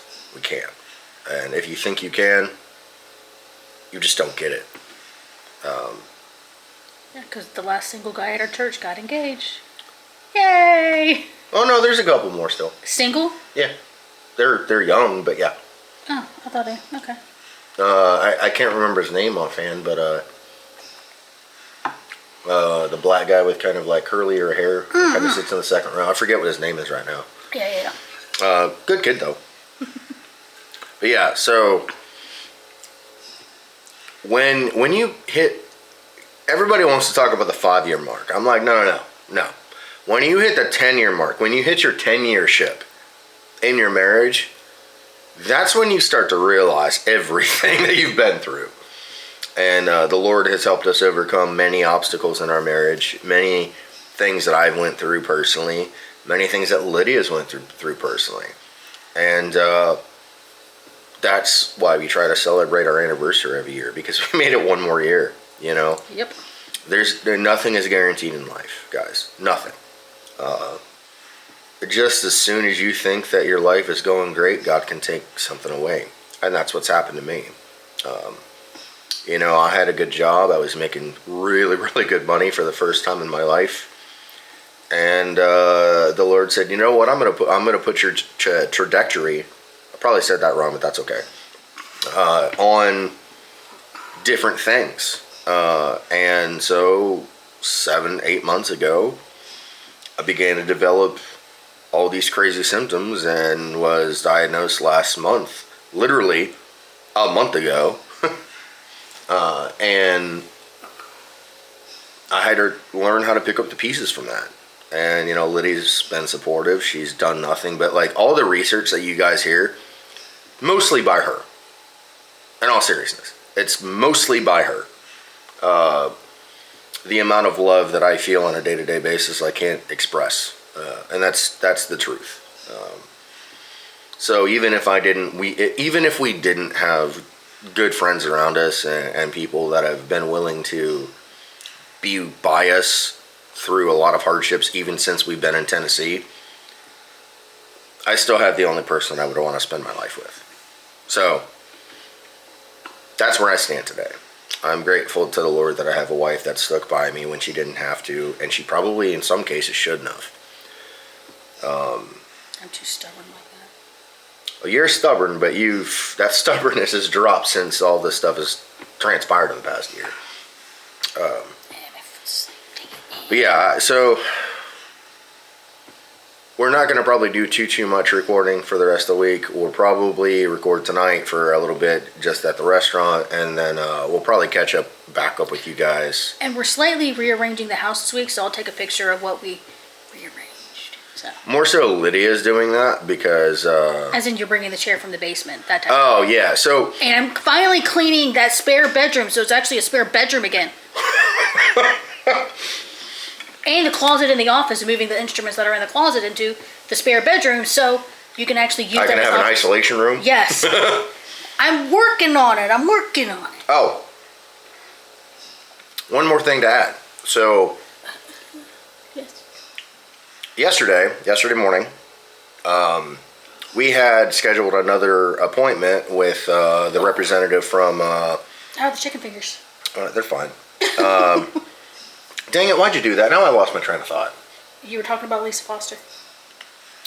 Yeah. And how So it went well. it went well. We had another conversation. We're probably going to have several more, just because she's been amazing so far, and like just being understanding and helpful.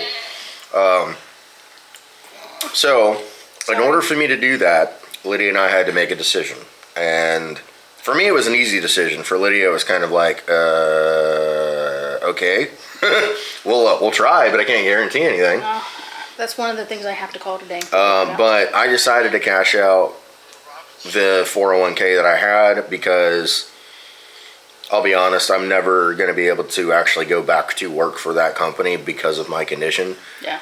Even if I get it more under control, which is a very real possibility, I can't do any of the jobs in that facility anymore. There was no hard feelings on either side, either mine or theirs. They had to make a proper business decision. I understand that.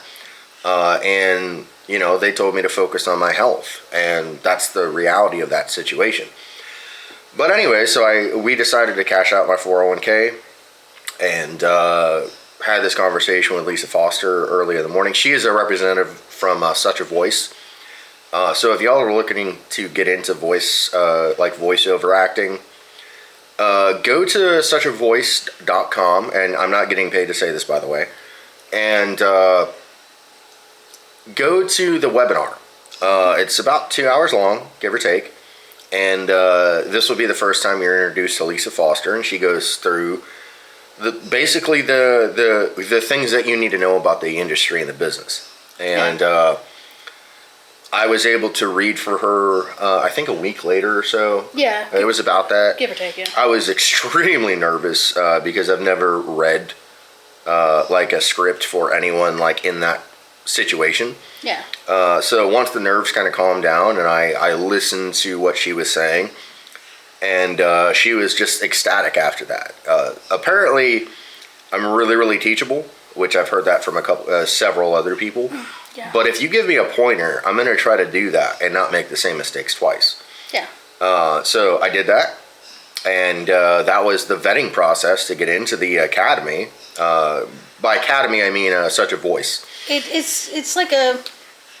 It's essentially kind of like a school, guys. Like Yeah. it's like a 5 to 6 month course. Kind of like going to get your barber's license type thing. Sort of, yeah. Like it's and not that depends on the four- state, obviously. It's like a certificate. It's not a 4-year program. It's not. No. That's what I'm saying. It's not like an official school. What they like you get do- a bachelor's or What Such a Voice does is they give you the best of everything, and I'm not even joking. So they start you out with the simplest thing possible. Then they start talking about home recording studios, which I've been very fortunate and very blessed to be able to do that even before this was even an option for me.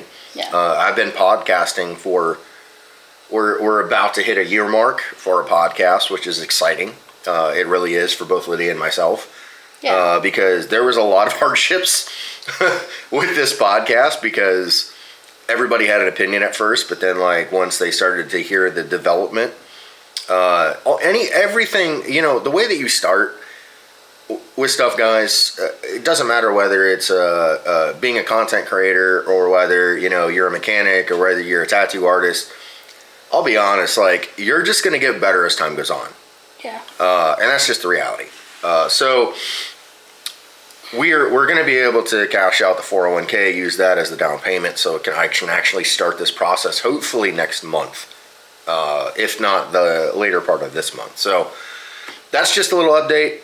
Along with us talking about our relationship. I know I've probably been blabbing for way too long at this point. Is your chicken probably cold? That's fine.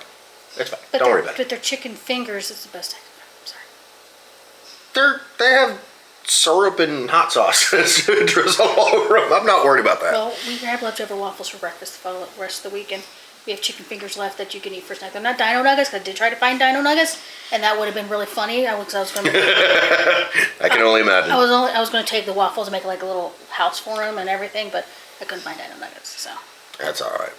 Well, guys, I'm gonna shut this this camera down at least until we go to the restaurant this late afternoon, early evening, Yeah, or whenever we decide to do it. I was thinking around 1 o'clock, like a later lunch, since we had this bigger breakfast. That's fine. That way, because They don't open up until like 11. But because I know in the evenings we like to try and relax, and we do, because it seems to help. And I want to listen to Charles Spurgeon again tonight instead of watching TV. Can we do that?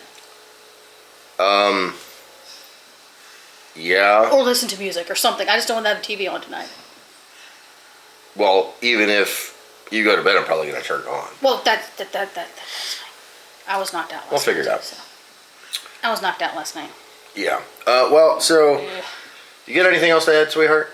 No, I'm going to use the bathroom. Okay. Well, we'll see y'all later. I love you guys. This isn't gonna be like the ending of the video. So we got a few more things planned this week, but we're both also trying to take it easy. Yeah, I've had a hard couple of weeks as far as physically and mentally and emotionally. Lydia's also had some pretty hard stuff happen. She ran out of one of her medications. What was it, like late last week? Yeah. So she's been hurting pretty bad, guys. And me being grumpy is not smiling as much. That's what you said yesterday. Pretty much. What you guys see from her is what you get. I'm not meaning that in like a derogatory way. Like so many people, like when they first meet us, they're like, "Are you guys like this all the time?" We just look at each other and go, "Yes." I'm perpetually, I don't know, weird. I'm just sarcastic, guys. I've tried to overcome that my whole life, and it's just not happening at this point. Yeah. But anyways, we'll see you guys a little bit later. All right. Later. Bye.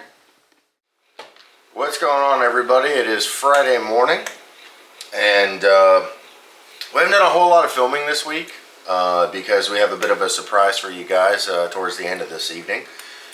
And yeah, it's just been a really productive week.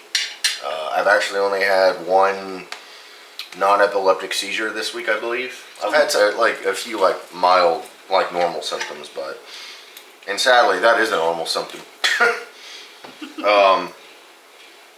So we meant to tell you guys about the restaurant experience. That was interesting to say the least.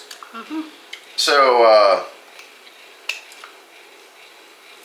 we went to Peabody's, as you guys know, for our anniversary on Tuesday, and well, I didn't know that this town actually has like 5 golf courses. And so I tell Lydia, I was like, I'm pretty sure I know where it is. So we go to this one location, and like, it was a restaurant, just wasn't the one that we were looking for. Yeah. And so we find the golf course, and this restaurant's inside of the clubhouse. As we pull up to this place, because it's it's a golf course. It's literally like a what do you call it? Not a gentleman's club, but like a clubhouse. Like that's literally what it was. Yeah. And we kind of look around at all the houses, and we're talking like $500,000 to like $2 million houses all the way around us. I'll pull up, and I'm wearing my leather jacket, you know, like, and you know, my boots with my cuff pants as usual. You know, I don't change that for anybody. And like upon entering and like just parking, I kind of looked at Lydia and was like, I feel literally like a fish out of water right now. You know, with all these houses around us that are like stupid expensive, and then, you know, you go into this really, really beautiful facility, and of course the restaurant's all the way in the back of the facility, next to the golf course, and I'm sitting there like, well, the food's cool, you know, like the food's good, you know, the staff is really friendly and everything. Oh, yeah. You know, I didn't really have an issue, you know, with the staff or the food. The food was actually really, really good, surprisingly. Yeah. But yeah, I felt so much like a fish out of water, guys. Like, we're used to going to like breweries, microbreweries, you know, places like that. You know, and this town has a few of them, and they're all really, really good. Like, they've taken a lot of time to, you know, try to make sure that stuff is right. But it was just a weird experience for me. Was it weird for you, Lydia? It was a little bit, but I enjoyed it. Now, I will say that Lydia did actually have a slight issue with her food, but it wasn't like enough for her to like get them to redo it. Yeah. So I think you had chicken salad, right? I had chicken salad, and the pieces still had a little bit of bone and tendons in it. And the pieces were not chopped up finally, but it was fine. The flavor was really good. Well, so I just brought it home and chopped it up and ate it later. So it ain't a big deal. We then realized, like, we were told actually that they make all that stuff in-house, like, that morning. So I was like, oh, well, okay, well, if it's homemade, that's a bit of a different I just wanted to situation. give them heads up, you know, like, hey, you know, so ain't a big deal. That's pretty good. Lydia made this, like, apple fritter burrito thingy-mabobber. Yeah. All right, so we're actually going to change our content just slightly on this channel because I realize that there's a need for my new project that I'm doing. The new project, I still don't have like an official place to tell you guys. Hopefully that'll change tomorrow. I got the man, the myth, the legend, Cleveland. Coming over tomorrow, and we're gonna do a show together. It's gonna be a really, really interesting show. I'm actually going to be going over something that actually really had a huge influence on him growing up. It is a Memphis band, but this isn't like any other band. So, you know, Lydia and I went back and forth, and we're like, well, you know, we don't really have to change our content that much on this channel because, you know, at the end of the day, what do we talk about on this channel, guys? We talk about, you know, us dealing with chronic illnesses, and we talk about, you know, paranormal stuff, you know, and I think this channel better suits that. But we're going to start a new channel, and that channel, the content on that is going to be specifically related to that radio show because it needs to be featured by itself. I'm learning a lot, guys, about what it was like to live, you know, in this time frame in America from these trailblazers, you know, in the blues industry, and it's really incredible to be able to share their stories and their legacies and stuff. So, what we're gonna do, and this will start tomorrow. We're gonna start separating, and Lydia's actually gonna kind of like help me and maybe spearhead the content a little bit, like, hey, this should go here, this should go here. What I'm gonna recommend. This is what I was thinking when you mentioned that. Sorry, my nose is running. And it's stuffed. You might have to speak up a little bit louder. What I was gonna do is say every day, like if we record something, that day we upload it to the computer. That evening, and you have two different folders. Okay. One folder is for this news channel. The other folder is for this channel. So, and you do it every single day. Or we'll say there's a day that we don't have videos. We don't obviously upload it. But I'm saying every time you upload it, whenever we have a video, you upload it, but you immediately drop it into those folders and you delete it from the camera. That way you do not get confused at the end of the week and everything's already up there. That's how I would do it. Because it's your idea, help me spearhead. That's fine. I'll just remind you, be like, hey, after dinner, let's go upload Well, this. so like one of the most frustrating things, guys, about FND is I don't suffer from memory loss. That's not what this is. But I do have a lot of memory issues now. So perfect example was like actually Tuesday. We're sitting there talking in the living room, and Lydia just got done telling me something 5 times, and I literally forgot as soon as she said it. FND is really, really difficult, guys, like in a lot of ways. Like some of it's more inconvenience, I would say. But Lydia really has to help me like stay on track, you know, like on a day-to-day basis, like no joke, because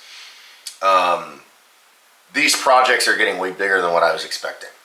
Because I have a lot of people like chomping at the bit to know what the content is. But you know, I'm patient and... I know that. So yeah, we're gonna start this content. It's not gonna be uploaded probably until early next week, probably I would say. Yeah. But this new channel that we're doing is specifically going to be related to this new project. Now, I think I've only said the name of this project maybe once so far, but the channel is going to hopefully have the same name as the actual radio show, which is Whiskey, Tobacco, and Blues. So that's tentatively what we're going to be doing. And so anything Wrecker related is going to be going on that channel. Now, the other thing that we're going to be doing related to that is a pre-show and a post-show. So I don't have the legal right, okay, to be able to play this music on YouTube. I could get in a lot of trouble, possibly have lawsuits, because I don't know, some of these early artists, I don't know who actually owns the content. I don't. And I have no idea. Perfect example is the guy that I'm actually going to be doing here in just a little bit, Blind Lemon Jefferson. He recorded in a 3-year period from 1926 to 1929. He laid over 100 tracks and did 43 records. Okay, one of the most prolific recorders in that time period. yeah, I would say so. But I don't know who actually owns that content. You know what I mean? So it could be Paramount. It could be, there was another record company that was really competitive directly actually with Paramount, which was Okia Records. And Okia Records has now been absolved into Sony. So I don't want to try to take that on. yeah, I get it. So I'm not going to be able to actually play the songs, but what we can do is we can talk about the records, we can talk about the artist, we can talk about all these different things related to that. And that will give you guys a great picture as to what the actual show is going to sound like until I can get you guys that information. Yeah. Now, I believe Cleveland's going to be able to clear some of that up for me tomorrow. But they may not even know yet, guys. I mean, this project's so new. This will be my fourth show that I'm recording today, and then obviously tomorrow is going to be our 5th one. But they're still figuring stuff out. We're kind of building a plane as we're flying it a little bit. Sorry, guys, I'm trying to update our grocery list before they deliver. So this sorry. This project's very, very different than what anybody really was expecting. Because one of the blessings of the network that I'm under, which is Cleveland, and I'll introduce him tomorrow on that channel, and we'll talk about how this all started and stuff like that. I have a couple of surprises for him. It's going to be really, really cool. It's going to be a fun time, but that'll be the time to where you guys get more information and like what led up to us starting the show. Now, keep in mind, Cleveland is one of my co-hosts. He is a guest on the show. He is involved, but it's more of a behind-the-scenes thing for me on this project anyway. Yeah. We're hopeful that this is going to turn into some really amazing content and potentially, maybe in a while, hopefully maybe by springtime of next year, we're able to actually do a little bit of a documentary for you guys to show you, where these guys came from and what the hardships they had, because it's staggering, guys, as to some of the hardships. I mean, so check this out. I'll just say this because the one that I'm recording today is actually not going to be on that channel yet. We're going to kind of talk over it, I would say, but we're not going to actually like talk about all of the details related to this show. Yeah. But take this, just wrap your mind around this. So Blind Lemon Jefferson, for example, was from East Texas. Now, what's interesting is that the town that he was in, that he was born in, ceased to exist by 1980, which means it is now a ghost town. Yep. By 1900, now he was born in, I think it was 1893, I want to say. No, or was it 1888? I don't remember. It was in the 1890s. I can't remember the exact date, but that sounds about right. I want to say it was like 1893, I want to say. Because he was a very similar age to Mississippi John Hurt, which is another one that we've covered. Yeah. But the thing is, though, with that, is that because it was a ghost town, like, that's part of the legacy, right? So we don't fully, like, understand or grasp the whole concept of what these guys went through. And here's the other thing about Lemon Jefferson. The reason why his name was Blind Lemon Jefferson is because he was literally blind from birth, guys. Yep. He was the son of a sharecroppers. Okay, so wrap your head around that, how he's a sharecropper. He's from a sharecropping family, East Texas, and one of the most rural areas probably in America, even still to this day. Mm-hmm. And he realized when he was a young teenager that he had a skill set that nobody else did at the time, which was playing guitar and singing. And again, I'm not going to reveal too much because I think I'm going to leave that for like the pre-show. But yeah, that's basically the type of content that I'm doing. I'm literally storytelling of a person's life, basically, while we actually sit back and listen to the music that changed the course of history. So really, really important project to me. It's a really important project to Lydia. Mm-hmm. And it's also a really important project to, the man, the myth, the legend, my brother from another mother, the underdog contender of the world. I'm not a promo guy, but anyways, I'm just joking. Well, tonight, what are we watching? Let me finish this before I address that. Because you need to eat too. Yeah, Lydia's right. I got food sitting in front of me if you guys can't see it. But I'm just trying to finalize our grocery. That's all.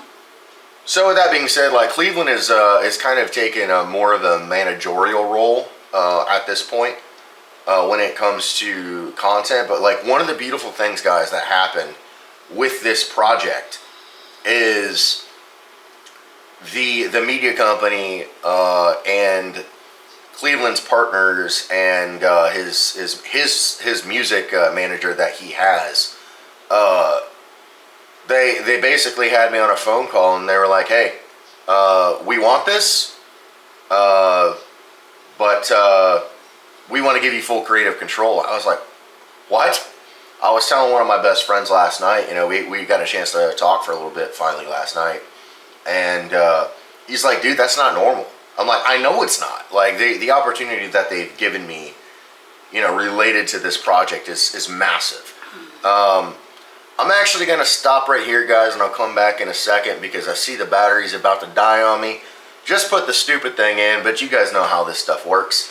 All right, so let me like pause right here just for a second. I'm going to eat my food, okay? And I'm going to come back and we're going to finish this conversation because tonight of all nights is something that we definitely need to talk about. Now, by no means am I an athlete. By no means am I a person that barely even knows what they're talking about. But we'll see in just a second. All right, guys, we are back. I'm actually quite sorry about that. Put the camera, put the new battery in the camera right before we, hit the record button. And you ate good food, right? Yeah, and I also needed to finish my breakfast because Lord knows I probably would keep talking and not actually finish it. It's happened a couple of times. And cold pizza is not exactly. But guys, so we're actually going to finish the video for our current channel that we're doing right now, Adventures in Brett and Lydia, a little bit later this evening for a couple of reasons. One, we want to reveal the new office / recording studio to you guys. Yeah. I had this epiphany a couple of nights ago. And I helped you make it into reality. I know, but let me finish, dear. Let me finish. Just simmer down, girl. Simmer down. No, I haven't had my coffee yet. We'll drink it. No, it's hot. Fine, I'll drink it. So I think it was like Wednesday night. I couldn't sleep. Insomnia is unfortunately part of the. But you've always had insomnia. I've always had insomnia, but with this condition, with FND, it has gotten drastically worse. There's nights that I don't really actually even go to sleep. Whether it's because of pain, whether it's because my brain just won't shut off, or whatever the case is. And this was one of those nights this week, and I was sitting there. I'm like, man, I just want to have a comfortable space, to be able to give you guys the best content on any podcast that we're doing, any show that we're doing, whether it be radio, whether it be YouTube, whatever the case is. I wanted to have this little comfortable spot in our house like I used to. When we lived in Florida, there was a room that we basically we called it the barber room, because... Well, for all intents and purposes, that's what it was. Well, for all intents and purposes, yeah, Lydia's right, that's what it was. I was a licensed barber down there. It wasn't... At the time, I kind of stepped away from it, so, I still had a few clients that wanted to come to me, so, that was the way that they could do it. But it was this really cool, comfortable space that we had, that kind of felt like a little bit of a man cave to where I can separate myself from the rest of the house. And, the basement and the garage has always been that for my dad and I since we've been living here. But, when my dad passed a couple of years ago, I don't know, I guess I didn't feel like I had that spot in the house anymore, other than the garage. And the only reason why the garage is that is because there's tools and a motorcycle in there, you know what I mean? So, I didn't really consider that a man cave per se. So, Lydia wakes up and God bless her, she's actually had this whole week off, which has been really great. It's been really productive for both of us in various different ways. But with that being said, she's like, "What's bothering you?" And I was like, I'm telling her this. I'm like, I just want to have this space, right, to where I can have people in the studio and be face to face, because the way that we had been doing it for about the past year, it just really hasn't been horribly comfortable. It's it at times has given me a little bit of anxiety because I felt so cramped in the room. Because one of the other things that we do is we also have a library. We have a book collection, so when my dad was alive, we weren't gonna throw everything in his room for him to do with, that's not fair to him. But now that he's been passed for a couple of years, we were like, hey, you know what? Let's really make this work. So. And I worked really hard. She did. She worked way harder than what I did. In all honesty, because I think she had more of a vision of it than I did.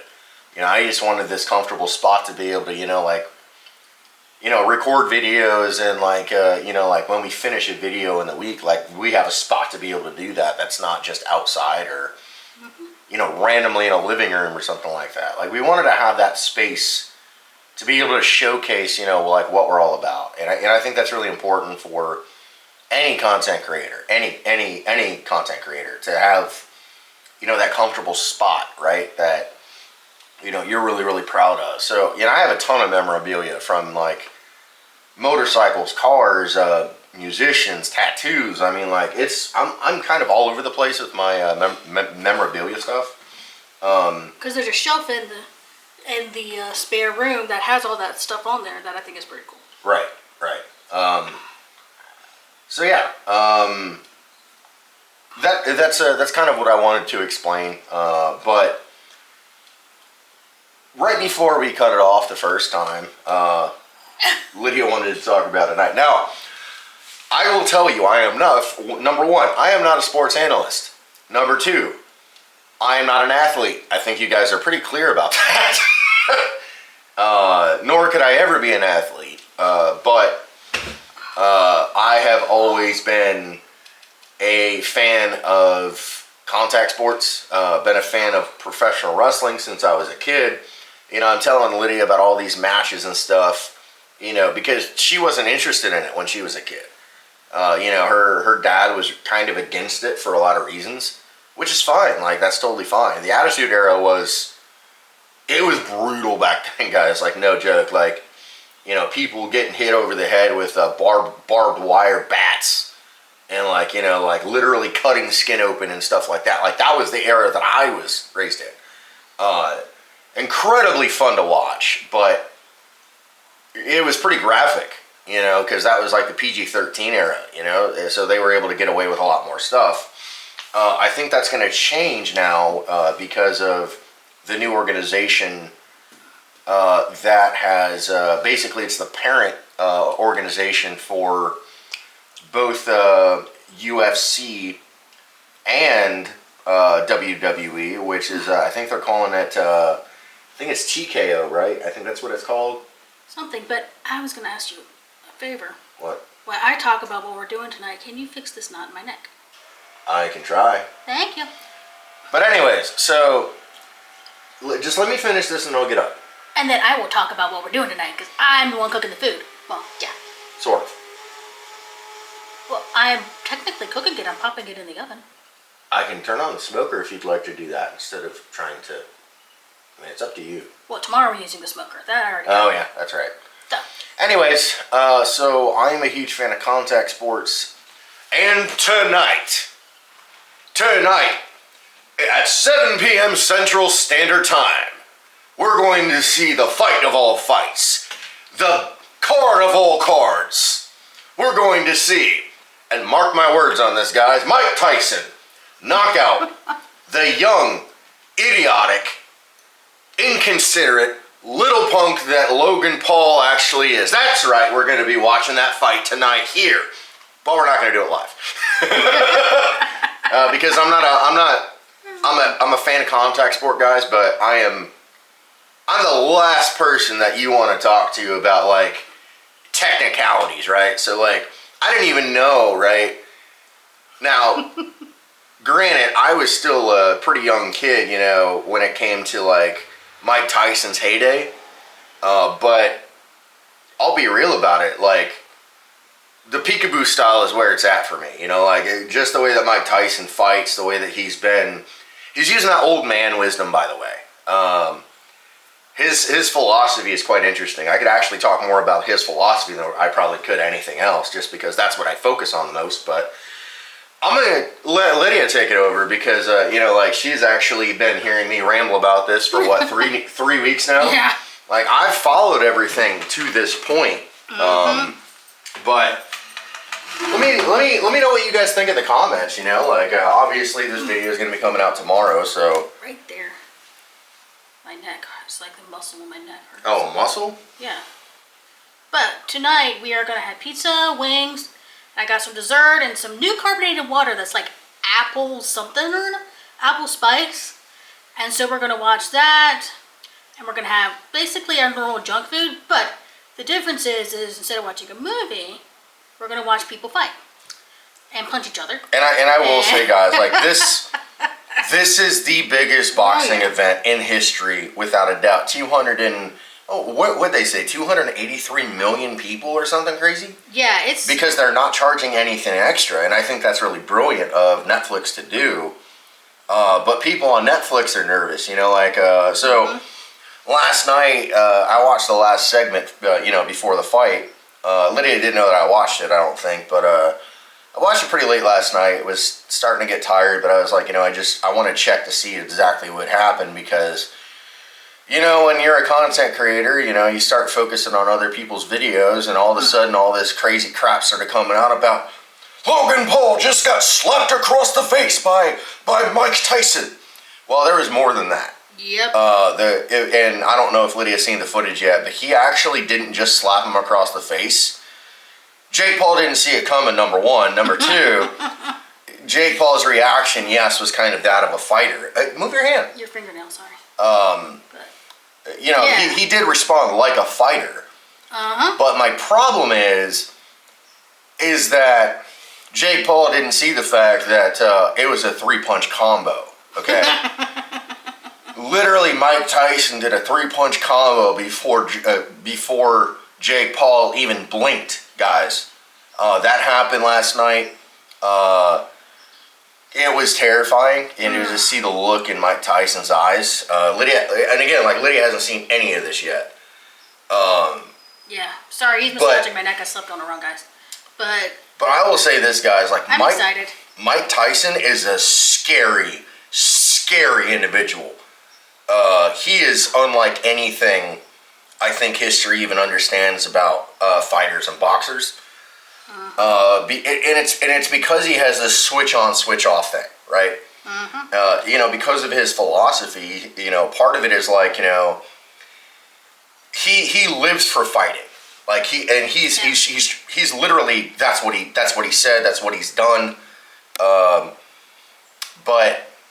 I'm excited for it. his philosophy is like, it's way deeper than what people even realize. You know, coming from a person who has not only studied philosophy, but also has a degree in biblical studies and divinity, and you know, it goes way deeper than what people think. It really does, and that's one of the things that Lydia and I do in some of our videos is actually, and that's what we do with our reaction videos. Man, you got something gristly right here. Yeah, I know. I'm telling you. Goodness gracious, girl. I slept on it wrong. But yeah, so that's what we're doing tonight, guys.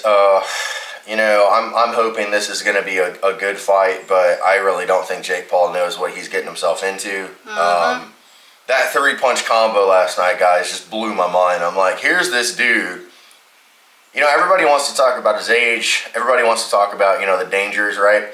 I deal with that on a daily basis, guys. So, like, you know, there's so many people, right, that, like, start talking about FND, and they're like, oh, well, you have these non-epileptic seizures. You know, you're going to lose your license or whatever the case is. I'm like, you guys don't understand the condition at all. So just, if you don't understand it, keep your mouth shut. And the other part of that is, it's not really anybody's business unless I feel like telling you. But I deal with that when it comes to motorcycle riding. You know, like, everybody's like, oh, but it's dangerous. I'm like, yeah, but so is taking one step outside of your house off of a step that's concrete, you trip and fall and bust your head open and die. Like, what's the difference? And, like, life is literally a series of calculated risks, guys. That's why I don't really worry about a lot of stuff. You know, if the good Lord Almighty wants to strike us down, he's going to strike us down however he sees fit. So it doesn't matter whether or not I ride a motorcycle. That's for my own benefit. That's not for anybody else. I don't do it for Lydia. I don't do it for anybody outside of the fact of my mental state. That is truly one of the only places that I actually have peace inside of my mind and my body is on my motorcycle.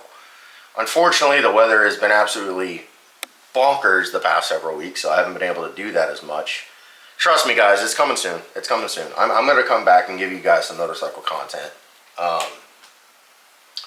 But I guess on to chores now, because we have laundry, we have to finish decorating. We have a few things left to do.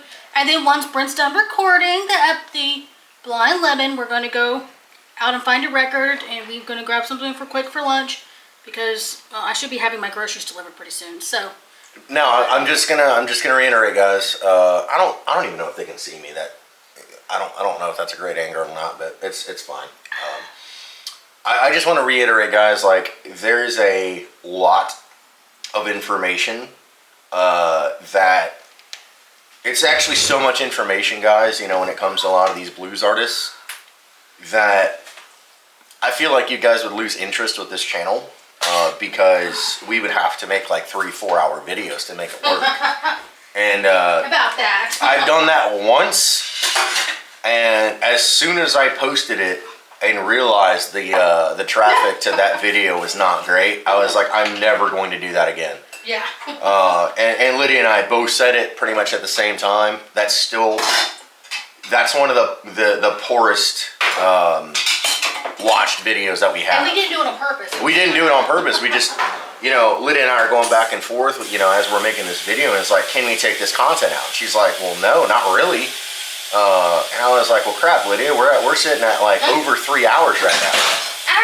And, her response, I think was fair. She's like, well, let's just do it at that and see what happens. If it fails, then we'll know not to do it again. And that's basically what happened. Like, the viewership for that video specifically was not good. Now, I know we've thrown a bunch of stuff at you this morning, but we'll come back either right before the fight, or it's going to be pretty late probably by the time this event's done. So we'll probably come back right before the fight happens. And I'll show you what type of food I made. She'll show you the food that she's cooking up tonight, and we'll talk about. I'll show Lydia what happened last night, and so you can see her reaction from it. Because I was like, oh no, he didn't. That was pretty much my reaction last night. And then when I was like, okay, well, let me see it from somebody actually that was on the media team there last night and saw it with their own 2 eyes. It was at that point I realized that it was a 3-punch combo. And that was when I was like, oh, he's not playing. He's going to kill this dude. But anyways, we'll come back a little bit later, probably, like I said, before the fight. We're going to do the big reveal on the new studio setup that we have. And, I think today's going to be a pretty good day for us. The only thing I wish there was is some sunshine. We haven't seen sunshine here in Middle Tennessee for almost 3 weeks now. We've had a few days here and there. We had a few days, but like those days I was having seizures and felt like crap, so I didn't get to enjoy it. But with all that being said, I think today's going to be a good day, guys. Haven't had too many bad issues this week. And I think that's just part of, like, Lydia and I have tried to stay busy, but simultaneously, like, I think we're both really just motivated at this point to try to put out the best content that we can. And making the studio a more comfortable environment, at least for my own sanity, was something that we needed to do. It wasn't something that we chose to do. We both know we needed to do that. Because let's be real, like, this isn't the only thing that we're doing. The Adventures with Brent and Lydia is just one of about 4 different things that we're actually doing now. I keep getting opportunity after opportunity, and I'm going to. I said something to Lydia a while back, and I want to end with this thought before we come back a little bit later. I was talking to Lydia one day, and I got really, really emotional, just kind of out of nowhere. Which, I'll be honest, that also happens with FND. It's because, like, most of this disorder, most of this disability is around your emotional and mental state. And so if one of those, in any given way, is kind of tweaked, you're more likely to have more symptoms. This particular day, I was starting to have some symptoms, but I just started tearing up and kind of crying. And Lydia was like, what's wrong? And I was like, I just realized something. And she's like, what's that? I was like, the Lord didn't take away my voice. And, Lydia, went to scripture about that. She encouraged me, and she's like, no, God did sustain your voice. And so it was that moment that I made the decision to try to use my voice and utilize my voice in any way that I can to provide for my family, and also, be able to. I have a very artistic mind, guys, and if I don't have ways to express that artistic side of myself, it gets bad. It gets really bad. Lydia can vouch for me on that. I'm a crazy roller coaster ride to deal with if I don't have outlets. like creativeness and motorcycles and, you know, just doing some stuff that is a bit unorthodox, I would say. And I'm the opposite. And Lydia's the opposite. You know, she is artistic, but it doesn't define that as much of her personality, I would say, as it does me. So I'm more logical, I guess. well, yes. I mean, like, I'll say this, I've used this example in the past. So when I look at something, right, I'm not just seeing black and white. I'm seeing texture. I'm seeing shadows. I'm seeing, you know, light sources. Where, like, how is this affecting, you know, the environment of what I'm looking at? You know, how do other people see it? You know, like, these are all questions that I ask myself. Whereas Lydia will look at it and say, yes, it definitively is black and white, and yes, there is texture. But what does this have to do with the overcompensating, you know, thing that you're actually looking at? I don't know if you guys understand the difference in that.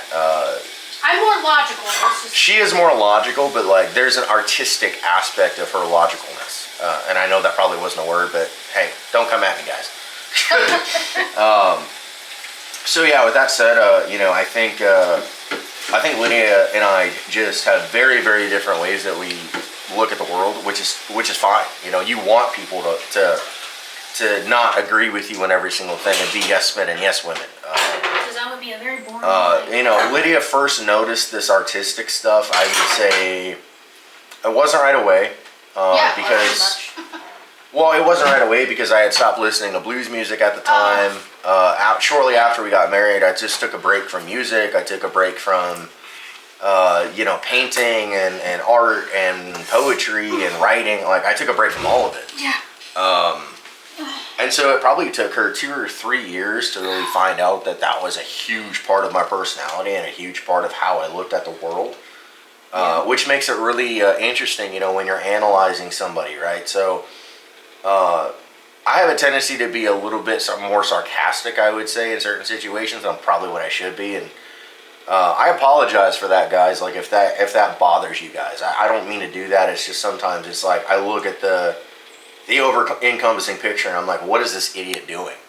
And that's mainly the only spot that you guys are actually going to see that probably is, you know, in the reaction videos.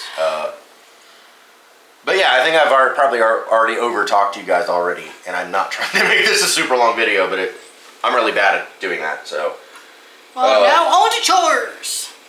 Yeah, so it's going to be about 3 hours for me to get this show done, because, That's fine.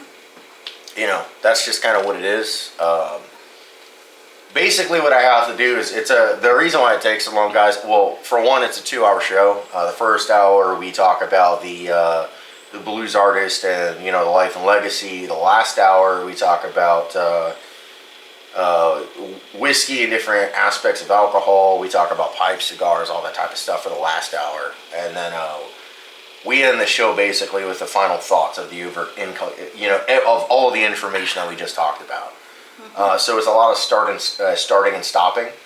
I'm very grateful and in so many ways that the Lord has blessed Lydia and I to be able to have a recording studio in the house. What are you doing, bad girl? I'm just anxious to get my chores done. Well, then get up and do them. You said you'd bring on the laundry for me. Yeah, but I don't have my boots on yet. Well, that's easy to do. You jump into them. I don't jump into anything. My name is not SpongeBob. Huh? All right, guys. And with that being said, that's my cue. Lydia has certain really funny cues that she does with me. Sometimes it's just the look. Other times she's trying to be witty to the point where she knows that if she continues to be witty like that, she knows that my brain is going to process it in a very specific way and say, oh, I guess I need to shut up now. We've always been that way, guy. Like, we have Lydia and I have this like very, very loving but like sarcastic banter that we do all the time. For the longest time, like some of our friends thought we were fighting until we met the Rhodes, Cleveland and Tawana, and they get it. They're the same way. Like, they give each other a hard time day in and day out, but it's nothing but love that we have for our spouses. Do you have anything to add before we shut this camera off, at least for several hours? Nope. I will have any thoughts. I will say them tonight. All right. Well, like I said, I'm gonna show Lydia that video at some point, just so she can see it and so she can be like, dude, because that moment was great. Outside of that, we'll see you guys probably in another couple of hours, I would say. Anyways, Bye. later.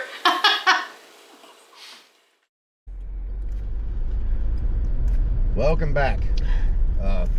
Oh, Today's Friday, as we kind of already said, actually. Yep. So, decided to leave the house for a little bit. I didn't realize that the undercard fights are starting here in Tennessee. We're in Central Time, so starts at 4:30. I'm sure Lydia's probably going to start cooking food somewhere around that time frame. I mean, I'd have all my chores done by then, but... I mean, it is what it is. Where are we headed again? Warehouse 41. Okay. And then you said you wanted to get something to eat. Yeah. Is that the you're only place we're going today, or are we going to? I thought you wanted to go to the other place as well. That's the only place I thought because of time now. Okay.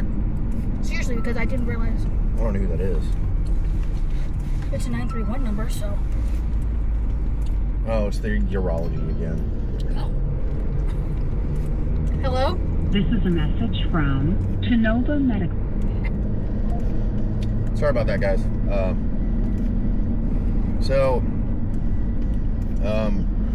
We're first going to go to Warehouse 41.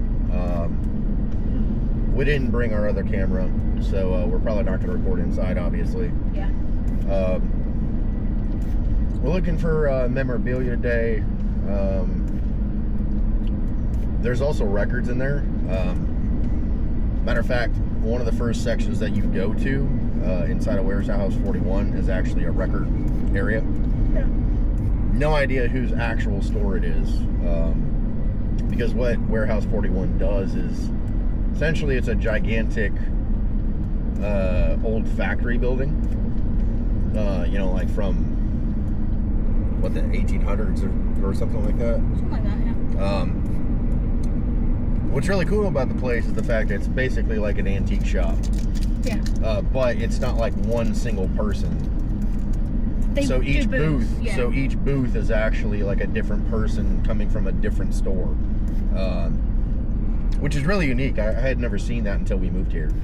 Yeah, I just thought we could go there, get something for lunch, and since the stuff is coming to hang the stuff on the wall, that's what I wanted to get done today. And the stuff back into the office closet. That's what I want to get done today. Okay.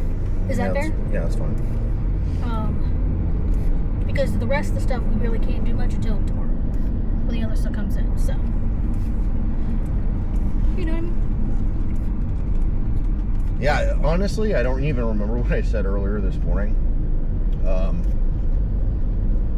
But anyways, the place that we're actually headed to right now is Warehouse 41, as I said.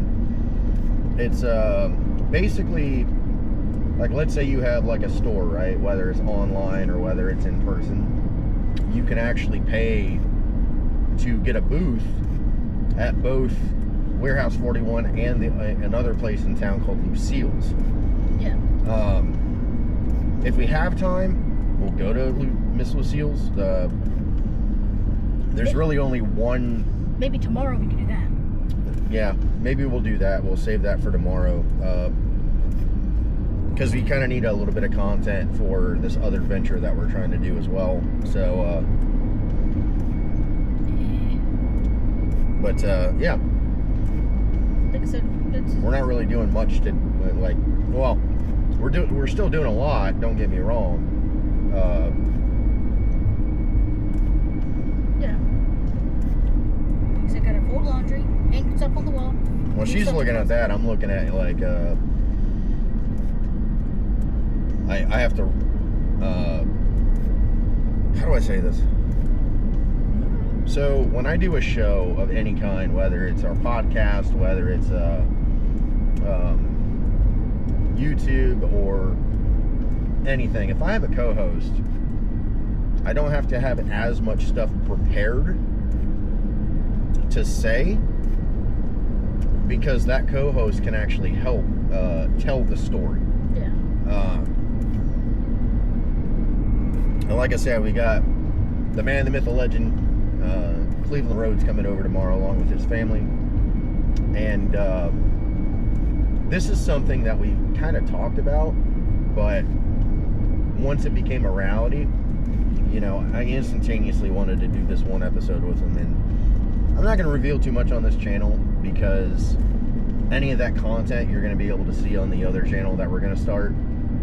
And that channel is going to be dedicated literally to pretty much blues music and pipes and tobaccos, you know, cigars and different whiskeys, and just alcoholic drinks in general. Because honestly, like, you guys will, if you guys decide to watch that, you know, once we actually get it all together and stuff and we announce it for sure, you'll be able to kind of see that interaction. But yeah, with that being said, it's definitely going to be interesting either way. Sorry, I'm a bit lost for words right now, guys. I don't know what to tell you. Yeah. Yep. Oh boy. So, like I said, if we work together, we should be able to get everything knocked out that we need to get today. So my main focus is trying to finish the studio. That's what I'm trying to get done today. Now, Lydia doesn't really. She's never seen like a full-on like fight night. I had a chance to watch a couple of UFCs several years ago, which was really, really cool to be able to watch. But for whatever reason, I thought that all of the fights were starting our time 7, and then I just read an article that the undercards are actually starting at like 4:30 our time. I'm like, oops. Because there's a couple of those fights I really want to see, you know, from the undercard. I may still be having to finish up chores while you're watching. You're good. You're good. Yeah, like I said, I don't have too much more. I just need you to help me with the laundry. That's fine. Just to bring it up, basically. And there's towels in the washing machine. To switch out. Sorry, guys, we're talking about chores, but that's okay, because that's part of life, right? Yeah, and that's basically what, you know, we try to show you guys. You know, functioning with disabilities in an every day-to-day thing, it can be a challenge some days, like for a real like challenge. I was able to go up and down stairs Yeah, without oxygen. which a couple of days ago you couldn't do. Well, my lungs still are very sore, but I just sat down and rested as soon as I got up the stairs, Right. you know, And like my condition, FND, like there's so many different symptoms to FND. It's actually kind of overwhelming to a certain they degree. mimic other things, and what you They have do. to They do. differentiate is this my FMD, or could this actually be something else? Like, hey, my blood sugar is high, so it could be a symptom of high blood sugar, not FMD. Or I'm For me, do you know what I mean? Like, you have Yeah. to different, because you have diabetes and high blood pressure. So some of those symptoms mimic both high blood pressure and I just pretty know what I much, I do. I pretty much just chalk it up to FND though. yeah, but you got to be aware of that too, you know. Well, the memory stuff is the main thing I'm talking about. Oh, okay. I'm just talking about, you know, like And the pain and everything else. Yeah. Ooh. But Every single night is a different feat. But guys, I ordered Brent a Christmas present, You did? and You did? shh, I'm just telling the camera. I ordered him a Christmas present, but he's not gonna know what it is till it comes in the mail, and I think he'll like it. I have no idea what you're talking about, but okay. Don't worry, it was like $10. Don't worry. But I'm not worried about it. You're the one that does all the finances. You like it. It's something you kind of always wanted. That doesn't narrow it down at all. So But yeah, guys, Sorry, I was just excited. I just Well, you're fine. like when you if ordered you're- that hedgehog, you're like, I'm not gonna tell you. If y'all are kind of wondering, like, if I seem like slightly out of it right now, I just got done recording my third episode for the radio show, and they were 2 hours long, like I mentioned. So sometimes it takes a little bit out of me. Today was one of those days. Still a good day. Like, I haven't really had any bad symptoms today at all. At least not yet, anyway. And again, like, that's also FND. Like, some days you feel okay. Other days you can't get out of bed. It's just a really confusing disability. It really is. So, what would you like to eat for lunch? I'm really not that horribly hungry. So I was gonna I could always tell you what my dad used to tell me growing up. What? Y'all, this is for you, okay? One of my dad's infamous statements. You ready for this? You ready? What? I'm so hungry I could eat the teats right off a boar hog. No, I'm telling you. So what would you like to eat? I knew that was going to be the reaction. So what would you like to eat then, sir?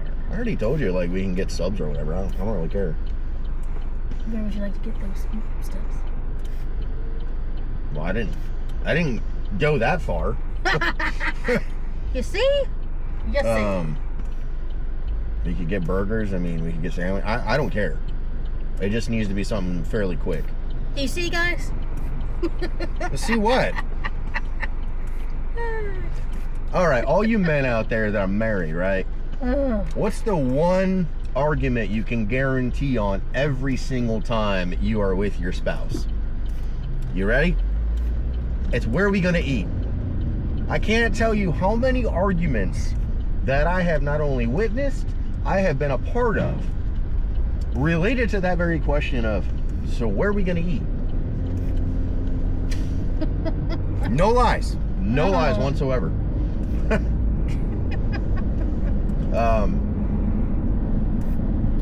But seriously, just name a place and I'll go. Okay. We're gonna probably eat pretty bad today, I'm not gonna lie. I'm just excited because, like, you know, I really want to see Jake Paul eat his words. The kid's not as talented as what he thinks he is in his head. And, like,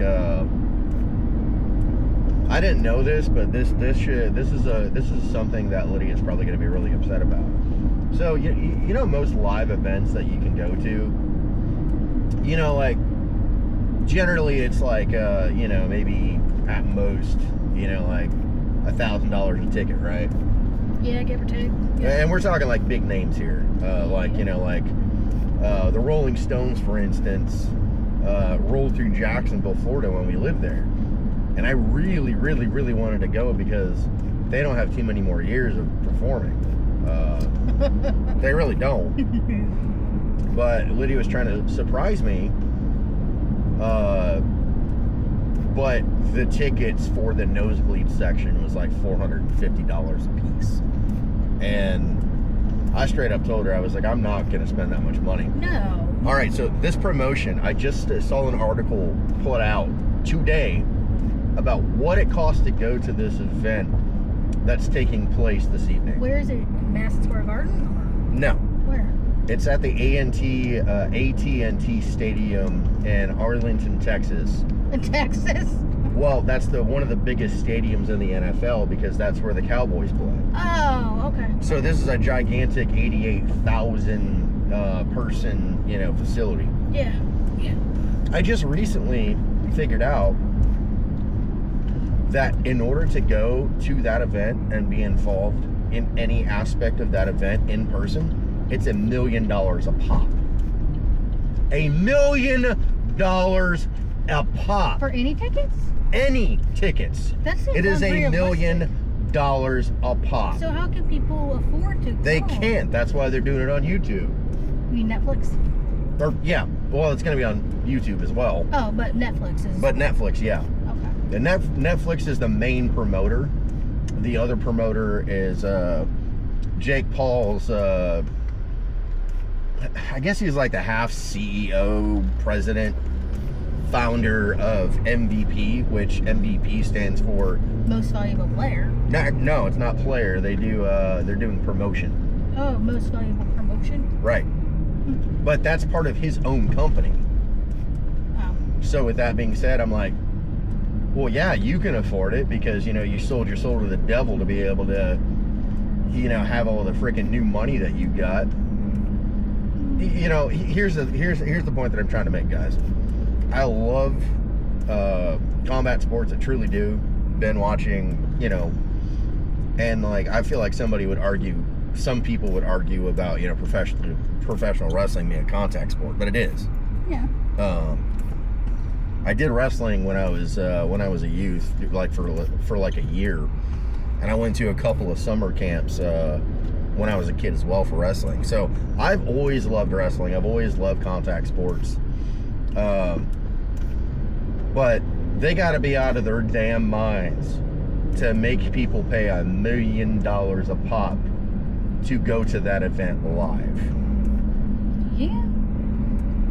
That's just saying, you know what that is, guys? That's people gloating about their money. I could care less about how much money you actually make. I could care less about most of the time, like where you're from and who you say you are. Yeah. That doesn't matter to me at all. You know, I've had the opportunity in my life to meet a lot of people from all over, and there's several guys that I've humbled before. Not with my fist, but the way that I present myself, the way that I am intentive in a conversation, and I've always had a reputation for that. So,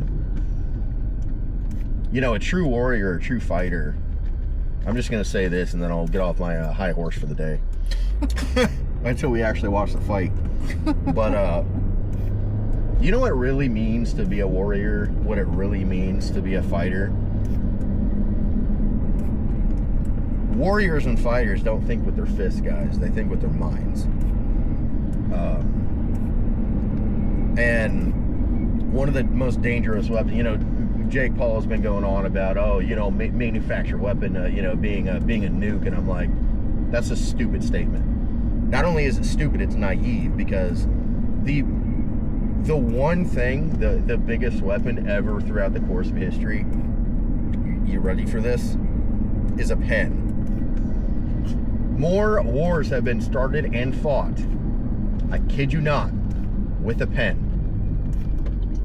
That is how true warriors think. That is how true warriors define themselves. So, you know, like guys like Jake Paul, guys like that, I don't even pay attention to, because you know what? In a couple more years, he's going to be a blip on a blip. And that's the thing with YouTube guys, you know, even me as a content creator, I'm just a blip in history, guys. Like, I'll be forgotten about eventually. I forgot my keys at the house. It's all right. It's not a big deal. Sorry.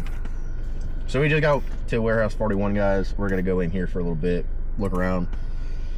And, you know, if we find something, we'll share it. If we don't, it's all good. We'll still talk about it. We'll still talk about it, but I'm going to check you guys later until we get back home. Hey. All right. Peace Bye, out. guys. All right, guys. We just got done at Warehouse 41, and surprisingly, We spent more money than I thought. we spent more money than what, you know, we were expecting to, because I found a few, like, little knickknacks and whatnot. One of which is a throwback for me. I was one of those kids that grew up, you know, with professional wrestling in the Attitude Era. And so I found a little something from that era. Found 2 records. We did find 2 records. Surprising about what they are. I found a clock for the kitchen. But the rest of the stuff that we got is basically just like small, like little knickknacks and whatnot. We actually found more than what I was expecting. Yeah. I wasn't even expecting to actually find any records. But we had to divide and conquer today because Lydia really couldn't. There's the Tesla truck Where am I going now? going to Cookout to get lunch. yeah. And then we're getting gas and then we're going home. You're right. Sorry, forgot. You're cool. Where is Cookout? Do I just need to keep going this way and then turn which way after that? right? Yeah, yes, you're gonna want to turn right, and it's right on the corner of, Providence and.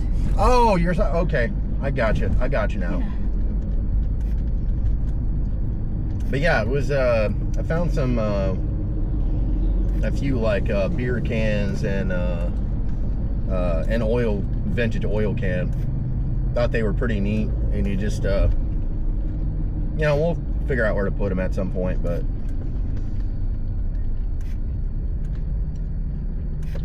But yeah, actually, Lydia and I love knick-knack shopping and going into like vintage shops and stuff like that. You never know what you're gonna find. Yep. But anyways, Lydia had to stay downstairs because she, I'll just say this. The way that building was designed and how they had to design the steps inside that building, it gives me vertigo. Going up and down those steps. So I just made the executive decision for Lydia to just stay downstairs, which I was totally cool with, she did find the records there, but they were all big hair 80s, and they were like almost like moldy, like they were like in horrible condition. So yeah, even if we like big haired 80s, it wouldn't have been. Well, the thing is though, is that that was the main means of making music, for years. Oh yeah, absolutely. Records. Oh, shoot. Records really were like the only way that they were able to do music, and obviously until 8-track came out. Then after 8-track, cassette came out. Cassette was the standard for another like 30 years probably. Yeah. And then sometime in the early 90s, I don't remember the exact year, they started making CDs. And most of us, that are millennials and older, had a giant book of CDs. And cassettes. Yep. And, like, that's just what it was. And then when this MP3 stuff came out, we were like, wait. All of us kind of went nuts, actually. And we can put all of our songs onto a little device that's this big. And Yeah, now they're all literally. on our phones. Literally. Now they're on our phones, and our phones can have the internet. You can do banking, pay bills, call, text, email. Everything's on a phone now. Right. So, Like, I often kind of talk about that, related to records. There was an evolution of what happened as far as like the technology that they were using, and like the early blues records. It's very interesting to talk about that, because even the biggest record labels of that period, right, the early blues period, one of them was Paramount Records, and even Paramount Records themselves admitted that the recording was inconsistent, and it was the way that they had to record. yeah. The one thing that changed the course of history, though, in my opinion, was the reel-to-reel recorder. Because you essentially, with a reel-to-reel, that is your easiest way to do like a live recording back in the day, and that's what they did. They didn't use the recording technologies that we have today because it didn't exist at the time. Yeah. But the reel-to-reel, in my opinion, historically changed the course of history when it came to the ease of recording records. Mm-hmm. But yeah, we found a couple of interesting ones. I'm a fan of Fats Domino, and that was one of them. And then there was another one that we found instantaneously. The first person on that, I actually literally stopped and was like, "Holy crap!" And of course, Lydia gets excited. She's like, "What? What'd you find?" And it was Sonny Bill Williams. It was, yeah, Sonny Boy Williamson, backed by the Yardbirds. If any of you guys out there don't know who the Yardbirds are, that was Eric Clapton's first band. That's a certain unique album for sure. Right. So that said, I was pretty excited when I saw that. Definitely like a late 60s, early 70s recording for sure. What was that on the car? What? Why did the car do that? Oh, probably because I rolled off the gas weird. Oh, okay. Sorry.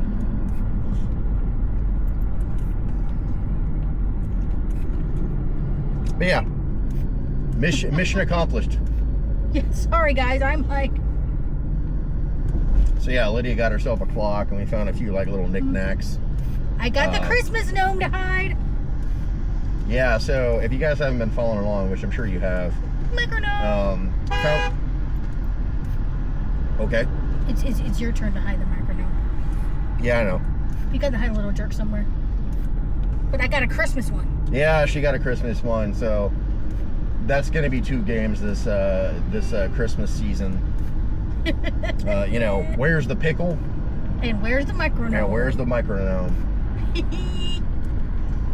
And like I said, I got Brand a Christmas present. It's gonna give it to him early, and he'll really like it. I just hope it fits him. What are you talking about? Did you order it from Shein or something? Well, it came to my email, dear. Okay. But it's something that you've wanted for a while, and I've been looking for it. I finally found it. Okay. Is it coming today? No, No. a couple weeks. All right. Well, yeah, we're gonna grab some quick food here, guys, and go home. Fill the car up with gas and finish our chores. Yeah. So, geez, take it easy. You know what? The easiest way to, well, I guess I'll just go up here. Yeah, 6 of one, half dozen of the other. Or it don't mean no never mind to me. You start having conversations on occasion with people like using this lingo and whatnot. They just get overly confused, and it's great. It's an inside joke for Lydia and I. We have a lot of inside jokes with us. We do. We do. Our marriage is very unique. You know. Well, we're 2 very unique people. That's distinctively different from a lot. Yeah, I mean, we get along really well, and not saying that other couples don't. I'm just saying that you and I. I'll say it this way, guys. We have a certain banter. I think that's the easiest way to explain it. We just have this banter back and forth. I'm your person. Yeah, that's the truth. No one else can put up with you? Nope. All right, guys. So we're gonna come back a little bit later, probably somewhere either before the fight before the fights actually start, or potentially a little bit after. So until then, we'll see you later. Bye. Bye. Hey guys, I know I'm a little dark. For whatever reason, I just can't get the lighting right. So apologize about that. But we're watching the prelims a little bit, waiting for the anticipated Mike Tyson versus Jake Paul. But I just wanted to come on and say that this week has been really productive, and it's been a really just productive week overall. But we'll actually show you the room probably tomorrow at some point. But just don't forget, guys, surround yourselves with people that love you and support you. And yeah, it's been an interesting week. So with all that said, we love you guys, and we'll see you in the next one.